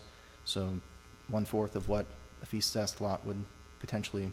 So if the Forest Service someday Congress says, hey, sell those lots, then they're worth the $20,000 or so a lot then at that time, That is correct. yeah. Yeah, but you Okay. know, the thing about this though is, you know, they're comparing to fee simple lots, and this is not, That's right. They're Be a lot. I mean, I don't even know why- They're not valuing it into perpetuity, they're Yeah. valuing it for this 20-year term. Yeah, and It I would don't be a understand lesser why we're value if even it was a valuing the 10-year land. term. I don't understand why we're even valuing the land. Because I of can the- understand the because of the structure. possessory- Because you have to. I guess maybe the simplest way of explaining it is the land the structure is sitting on, they have an exclusive right to, and Right. so they get Yeah. their portion of We the have, property the is county has a taxed. number of possessory interests, especially grazing. Some of those are 1-year permits, 2 years, 3 years, whatever. So they're not valued to perpetuity, they're only valued for that period of time that they have the right to use it. And if they have the right to use it, then they have that exclusive right for that term, and that's the only thing that they're valuing. And but the thing about that is that's an income generating operation, and these cabins are an income generating. Make a comparison to that, Mr. I Chairman? don't even have a tough time with. Yes. In regard to that, we haven't really had the assessor go actually through how they arrived at this value. And I do see that in their materials, and it would probably be useful to do that to get a sense of how they arrived at these. However, I think we should take a break first. Yes, I'll tell you what, let's take a 10-minute break, and then we'll come back, and that'll give everybody a chance to kind of think about what final issues there are. Well, and And- have the assessor do their presentation on the actual Right. value part. So, 10 minutes, we'll be back at, let's say, 5, 5 minutes to 11. I'd like to reconvene our Assessment Appeals Board for March 21st, 2011. We are in the middle of concluding our hearing regarding these cabins in the McIntyre tract. To conclude what we're hearing is, why don't we have one more statement from the applicant, one more statement from... We still need the presentation from the assessor on Assessor? how they got to these values Yes. before we do concluding Let's do that statements. first then. How you evaluated the possessory interest.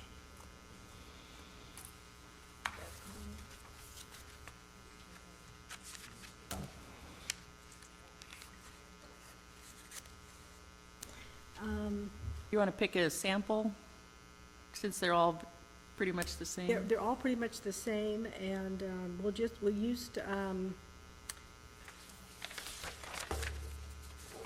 information presented from the Forest Service. And the Forest Service charges a 5% fee based upon a 1998 land appraisal value. And this land value is factored each year based upon a factor given to the Forest Service. And this contract rent was reported to and used by the assessor's office for the 2008 that affected the 2008 supplemental bill. And for the sample land value that for Mrs. Forster, I don't know if you have her packet in front of you, that was $11,000. An estimate of 10% was allocated to expenses, which included management that was deducted from the contract rents to arrive at a net income to capitalize. This net operating income was then capitalized by rate to derive an indicated land value. The income approach used an 8.5% cap rate, or capitalization rate. The rate used by this office has been traditionally developed by using a built-up rate using the 10-year Treasury bill. The 10-year Treasury was at 2.5 plus or minus effectively for January 1, 2009, which is the lien date for all assessments made for the 2009 roll. And since the SUP bill was 12/31 of '08, they're essentially the same date. However, due to the perceived manipulations by the Federal Reserve at this time and the turmoil in the housing market, Moody's AAA bond was used instead. This corporate bond is often used in macroeconomics as an alternative to the federal 10-year Treasury bill as an indicator of a safe interest rate. And indeed, when tracking Moody's 3 years back, it was within 0.75% to 1.4 percent points higher than the 10-year Treasury.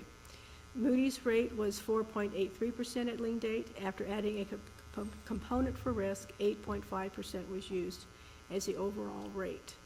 Since the property owner of the land was not paying property taxes, a 1% tax rate for property taxes was not added to this rate.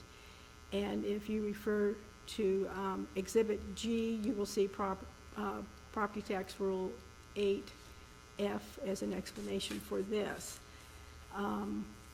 The yearly income that was reported was $652.95. Subtracted the 10% for expenses, this left $587.66. We capitalized that, and that left the $5,562 to the lot. Decided that the contract rent was really economic rents for the subject, and revenue. In going through and reading more in regards to a definition of the income approach, Rule 21.3C, the contract rents really reflect any consideration if the cabin owners had to remove their improvements. These rents are considered as reflection of if they ever had to remove those improvements. So we didn't make any adjustment for the end of that at the end of that term. So no adjustments were considered necessary to those contract rents for either adding to the rent or making an adjustment for restoring the property to its natural state if they ever had to remove the cabin.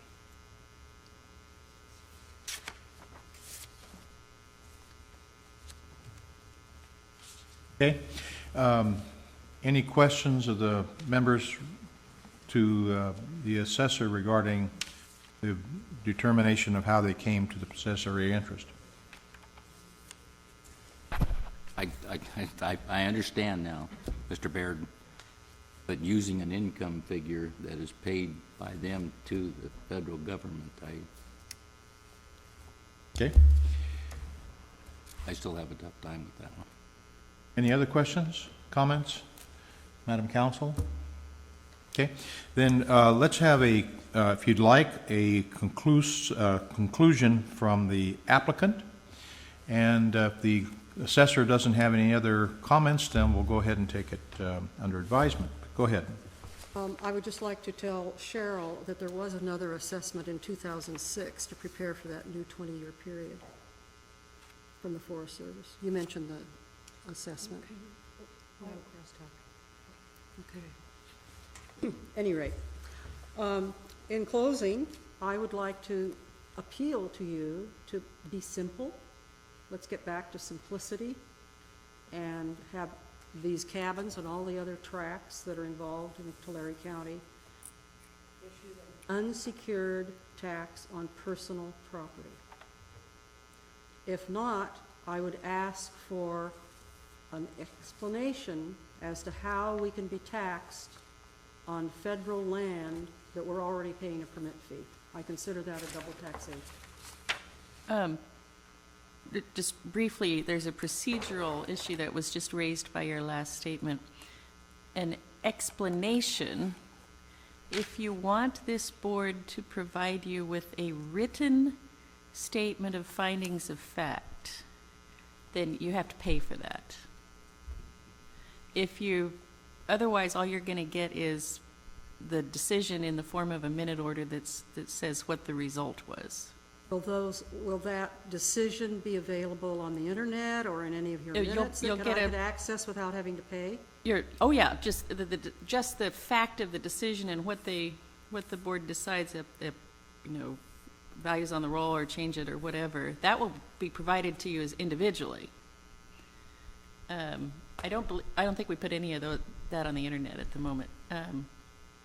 But if you want a long description of how we arrived at our decision and the factors that we considered and all of the reasoning that went into that, which is what people want if they're going to take it onto court, you have to have that kind of written explanation, and that's where the charge comes in. Would that documentation of explanation be available for me to read without pay? No, you have to pay for it before today, or maybe before you go home. In fact, you're technically supposed to ask for it before the hearing And starts. how much is that fee? It's $150 per parcel in this case because it's individual, separate owners. $150 times 9? Right, because we'd be doing 9 separate sets of findings. This is only if you want a written documentation. If you want the explanation, we'll go ahead and give you, we're going to rule on this, but if you want it in writing in a form that you can then process as you wish, then that's what the fee is.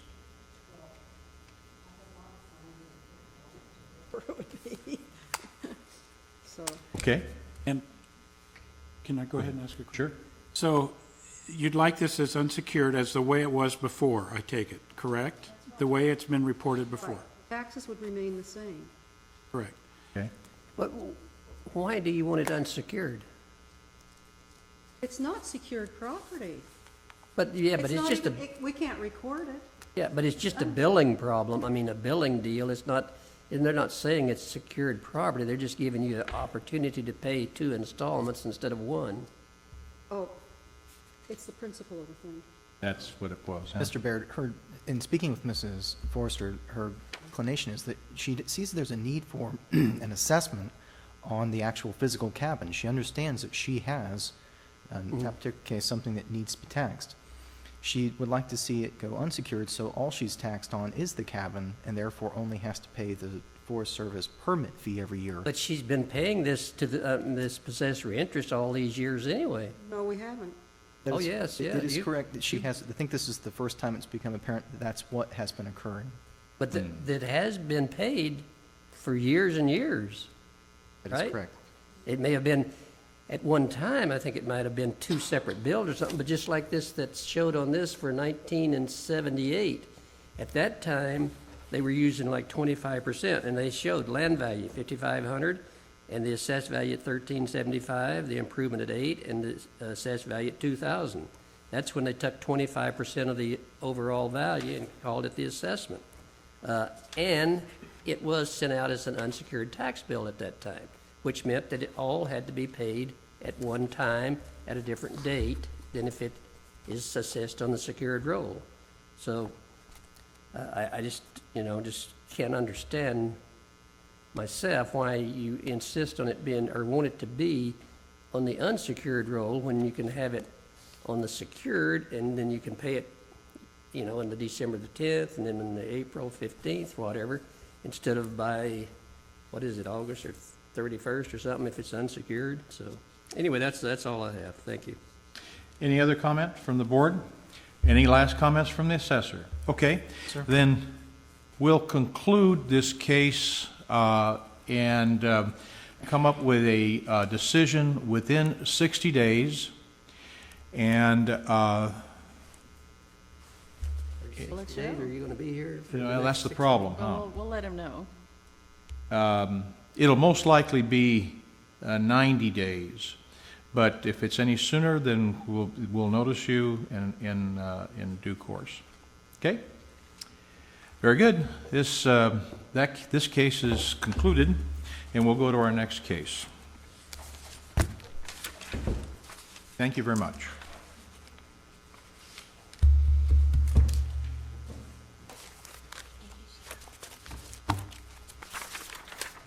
Okay, Madam Clerk, if I'm understanding our agenda, our next agenda item will be number 6, and it is going to be a withdrawal.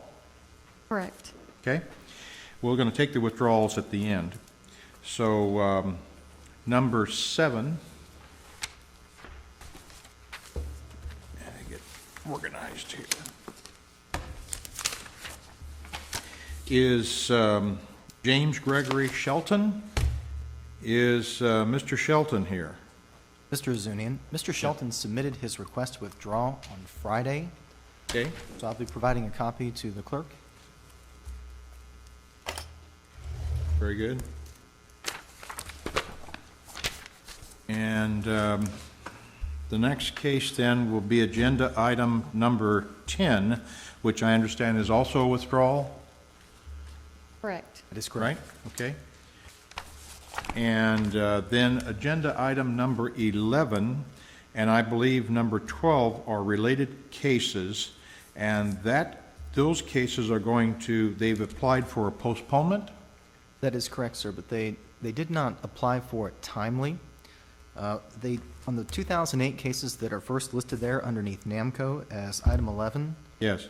we have received some communication from the appellant and have agreed to request a continuance with that particular group. Apparently, it was continued from, or postponed from an October 18th, so I'm not sure if an additional postponement or continuance is in order here, but we are going to take the information the appellant has submitted and utilize that to make some evaluation on their claim to So value. you haven't made a decision whether you want to grant a postponement? Well, that would be Agreed. your board's decision. That would be the board's decision. The assessor's office would have. You wouldn't have any no problem issue with that? With that. Okay. Well, then can we go ahead and settle that issue now? Yeah, what it says in your local rules is that each party, and in the state rules for that matter, each party gets one postponement as of right, depending on when they ask for it. And then any other postponements have to be granted by the board. The clerk can't do it. So this is their first request? I believe on 11, it shows as having already been requested once, but not on 12, and that's being dealt with. On the other- 12, we received the request on Friday. I informed the Tim Kim, agent for the Tony Nambar, that the clerk could not grant the postponement because I received it late, and that the board would have to make that decision. That's the first request on number 11, but it's too late for the clerk to grant it. Okay. Then, how does the board want to address this then? How do you feel about the two postponements? Are you in favor of postponing them? I am in favor. The appellant, we've submitted requests for information for 2 years now in a row, and they have finally gotten the opportunity after getting the representation figured out for these particular assessment appeals and have provided the information that we have requested, so I would have no problem with either postponement. I'm willing to make an emotion. And you're okay with both those items? I mean, we can make. 11 and 12. That is correct. Want to do, Skip? I move that we accept items 11 and 12 and postpone them for the next regular scheduled meeting, In June? June? And I'm doing so with the concurrence of the assessor's office. June, what is the date? 20th. June 20th, 2011? Now, some of those are, the 2008s, I assume we have 2-year waivers on. We'll have to make number 12 conditional on We have a waiver by him signing that postponement. It includes the waiver they information. have the waiver information on the 2009s? We just have Okay. the one application that he was missing one of the numbers on that postponement that we'll have to have him add. Right. Okay. Yes. So we've got the Okay. 2-year waiver. So we have a motion. Do we have a second? Second. Mr. McKinley is seconded. All in favor signify by saying aye. Aye. All opposed? Hearing none, the postponement is granted. Okay, that takes care of 11 and 12. Agenda item 13, 14, 15, and 16 have been taken under submission. Do we need to go back and make a motion on those withdrawals? Well, Yeah, we're going still to do have- that. We're going to do that at the We still have a few end. more Okay. to go Okay. through. Now, we're at agenda item 17, 17. yeah. And what's the status on that? I take it to mean, Well, They were not- the way we listed on here is your local rules require them to return a form if they're planning to be here for the hearing, and all this indicates is that they didn't return the form. Why don't we just deny them for non-appearance on all? Does the assessor have any You check to from see Any if they're information? here. I On- assume. 17. Item number 17, we have a verbal withdrawal from the appellant. They no longer own the property, and at this point in time, we're okay with the reduced values that we imposed upon them during that tax year. Okay, so it's a withdrawal. That is correct. Okay. Well, it isn't, verbal. because they It's a verbal. haven't, they haven't done it, Yep. so what we would, the The tidier way to non-attended. do would be to deny for Non-appearance. For non, See, but that's But why why I'm don't you want to go through the others here and make sure that they're all not here? I assume none of those people are. Well, here. there's no one else in the audience, so I'm assuming that no one else is here. Right? Okay. So we can, on those we will. These we haven't been officially withdrawn yet, so. Yeah. go to 18, that's the assessor. So we could fee. do as one motion if you want the Yeah. remainder under, starting with 17 through 25, except for those two, if you want to do Right. that as one. So let's take agenda item 18. Any information on that one? Items 18 through, I believe, 24 in the same category as item number 17 Would be 18, through 24. 20, 21, 22, and 24. That is correct, yeah, 18, 20, Non-appearance. 21, 22, and 24. All have indicated verbally a willingness to withdraw, but no withdrawal No, form has nothing been in writing. received. Okay, so And then, what's the status on 25? 5. 25, I believe, was a personal property issue, and I'll Personal have to refer. property issue, we have had no contact with them. So it's again non-appearance. Right, so I would think we could deny all of them in one motion for non-appearance. Okay, let's take the non-appearances first. And if I'm not mistaken, we're talking about agenda item number 17, 18, 20, 21, 22, 24, and 25. Do I hear a motion to deny all of those agenda items for non-appearance? I move to deny for non-appearance the described items on our agenda. We have a second? I'll second. All in favor signify by saying aye. Aye. All opposed? Motion carries. And then we can go back and address our withdrawals. Let's do that next. And so that would be the withdrawal calendar. Well, in addition to certain items on the agenda. Right, but you could do the whole withdrawal calendar and all the, so item 26, the whole calendar, and those others all in one Right, motion as well. simultaneously. Right. Okay. So we have withdrawals for agenda item number 4, 6, 7, 10, And then 26. and item number 26, which is the withdrawal calendar, the withdrawal list. Is there any objection to any of the names on the withdrawal calendar by any of the members? Good. If that's the case, then do I hear a motion to accept agenda item number 4, 7, 10, and agenda And item... 6. Which one? 6. 6, 4, 6, 7, And, 10, and, And 26. and the withdrawal calendar. so moved. Do I hear a second? Second. We have a motion and a second. All in favor signify by saying aye. Aye. All opposed? Wait, Mr. Young isn't on the panel. He's not a panel member. We Right, need you're to- not on the panel. I move what he moved. So we'll And have, then I'll second. Mr. Barrow is the second. And then we Yes, have a just wanted motion. to check All in that. favor, aye. Aye. All opposed? Motion carries. So, Sorry about that. no, that's okay. You do good over there. You listen pretty good. So now we're down to closed the session, I think. closed session, and the issues on the closed session will include the items we talked about on the cabins, and then the other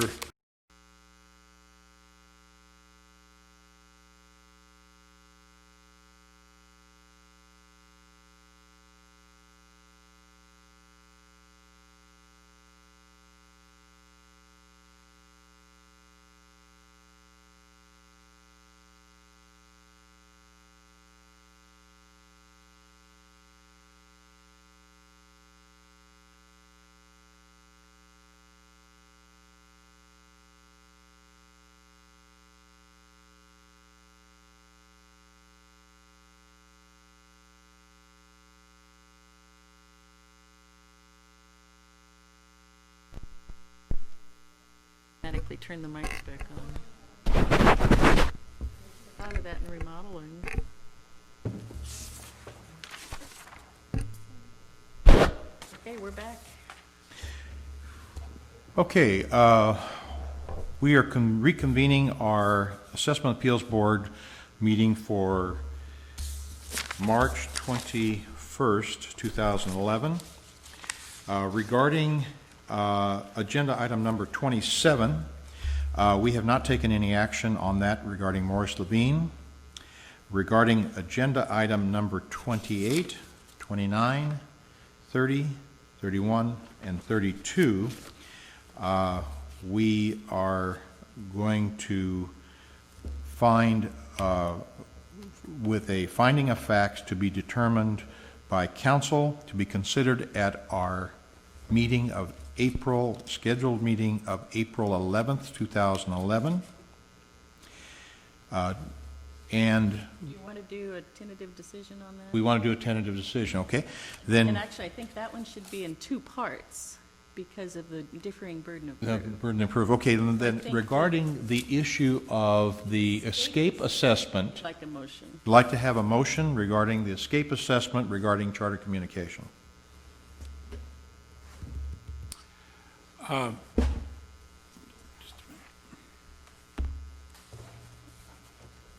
I move that the escape assessment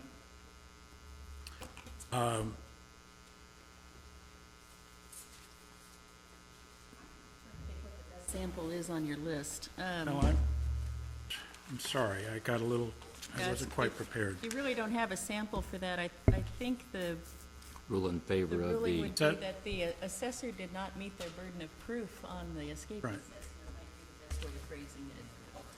I move that on the escape assessment for Morris Levine, that... I'm sorry, No, Charter. charter I'm communication. sorry, Charter Communication, that the assessor did not meet his burden of proof on the escape assessment value. And do we have a second? I second. Okay, we have a motion and a second. All in favor signify by saying aye. Aye. All opposed? The motion carries.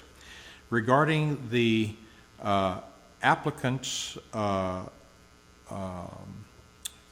the regular assessment, if you will. regular assessment, we need a motion on that as well? And we can, and it's tentative because of the findings that are coming, so you can just say. I'd like to hear a motion regarding a tentative finding, or tentative valuation by legal counsel for our consideration. Okay, go ahead, Skip, you want? I would move that we accept our tentative agreement based on the findings that are going to be brought to us by council on our April 11th date, 2011. Okay, we have a motion. Do we have a second? Second. Kind of missed that just for a second. Did we say anything about which way we were going? No, But we're we've gonna reached a tentative We come to agreement decisions in for lieu you to of come her- up with a finding of fact for us Do to we want to approve. say which party it's in favor of No. at this point? We've only reached a tentative agreement. We're going to wait and see what your finding Because I think what you usually do on the tentative is announce which party you're favoring. Is that consistent with your Yeah. experience? Yeah. Should have the tentative agreement that you were upholding the applicant's values. Okay, I'll withdraw my previous motion, and I will change it to read that we have ruled or made a tentative ruling in favor of the taxpayer pending a finding from council which will be addressed to us on our April 11th meeting. We have a second? Second. We have a motion. All in favor signify by saying aye. Aye. All opposed? Motion carries.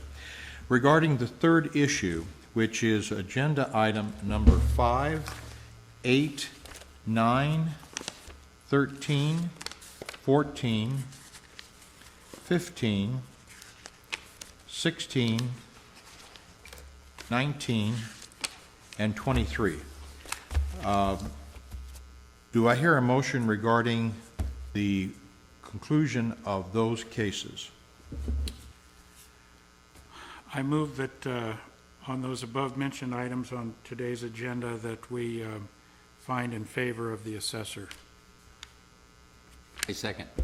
We have a motion and a second. All in favor signify by saying aye. Aye. All opposed? Motion carries. So we have taken no action on Morris Levine. We've asked council to address the issue regarding a finding of fact, final finding of fact for Charter Communication. Draft. And a decision on the items 5 through 23 that's been read off. And this concludes our closed session findings for Assessment Appeals Board, March 21st, 2011. Thank you very much. Yeah. Did we cover everything you needed?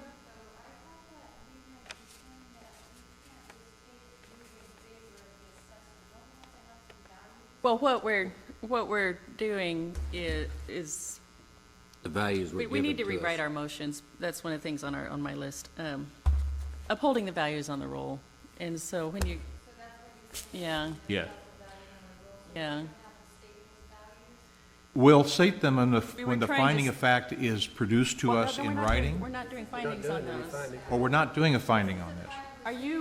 Are you okay with pulling the numbers off of here? Yeah, okay.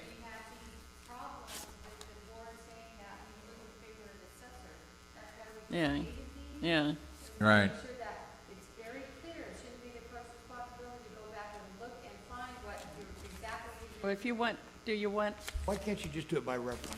Say, okay, as listed on the, as listed, can we? If it's listed on here, then, application number, so Okay, she wants us to recite them. Okay. Are we still on? That's what I asked Are we still on the before. record? Or, I mean, are we still on the?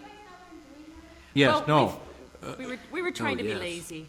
Well, I'm sorry, I'm new, but I'm still Yeah. yeah. Are the mics still on? I do this because we have to prepare a minute order, and it has to be very clear to us as to what it is that the board is doing. So we're I gonna respect that. We're gonna have to go through each one and recite the values. I'm suitably chastened. Are we sure that the values are correct that's there? I mean, we've run into this problem too in the past, that the value wasn't the right that was on the the application. question comes, what were we deciding? We decided substantially side with the assessor. applicant. In fact, if we With the wanted to say we assessor. decide The with the assessor. applicant, that'd be fine with me. No, with the No, assessor. no, assessor. No, the assessor. We're talking about, Charter Communications. no, we're talking about the other. Base. Oh, we're talking about the other one. The cabin's the only Oh. one in question, Well, the correct? thing is that if we're siding with the assessor, then what's on the application is it. On That the may be wrong, assessor's though. packet. Yeah, okay. I would have to think that the way it's been written up, this one is okay. I mean, what the assessor has put down here. But in the past, we have run into that where the values have been wrong. We received absolutely no testimony from anybody about the values except the assessor.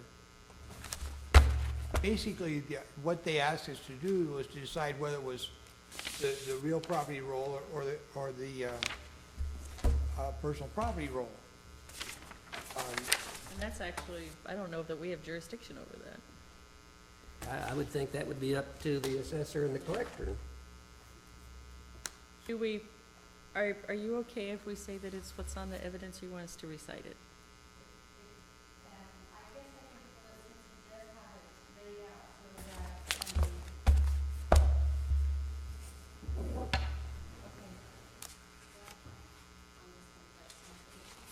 Yeah, Yeah. okay.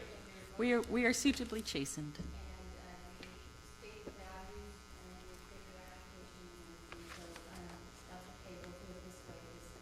Okay, so she's all right with us not reciting. Okay, basically, yeah, then we are concluding. We're concluded. adjourned.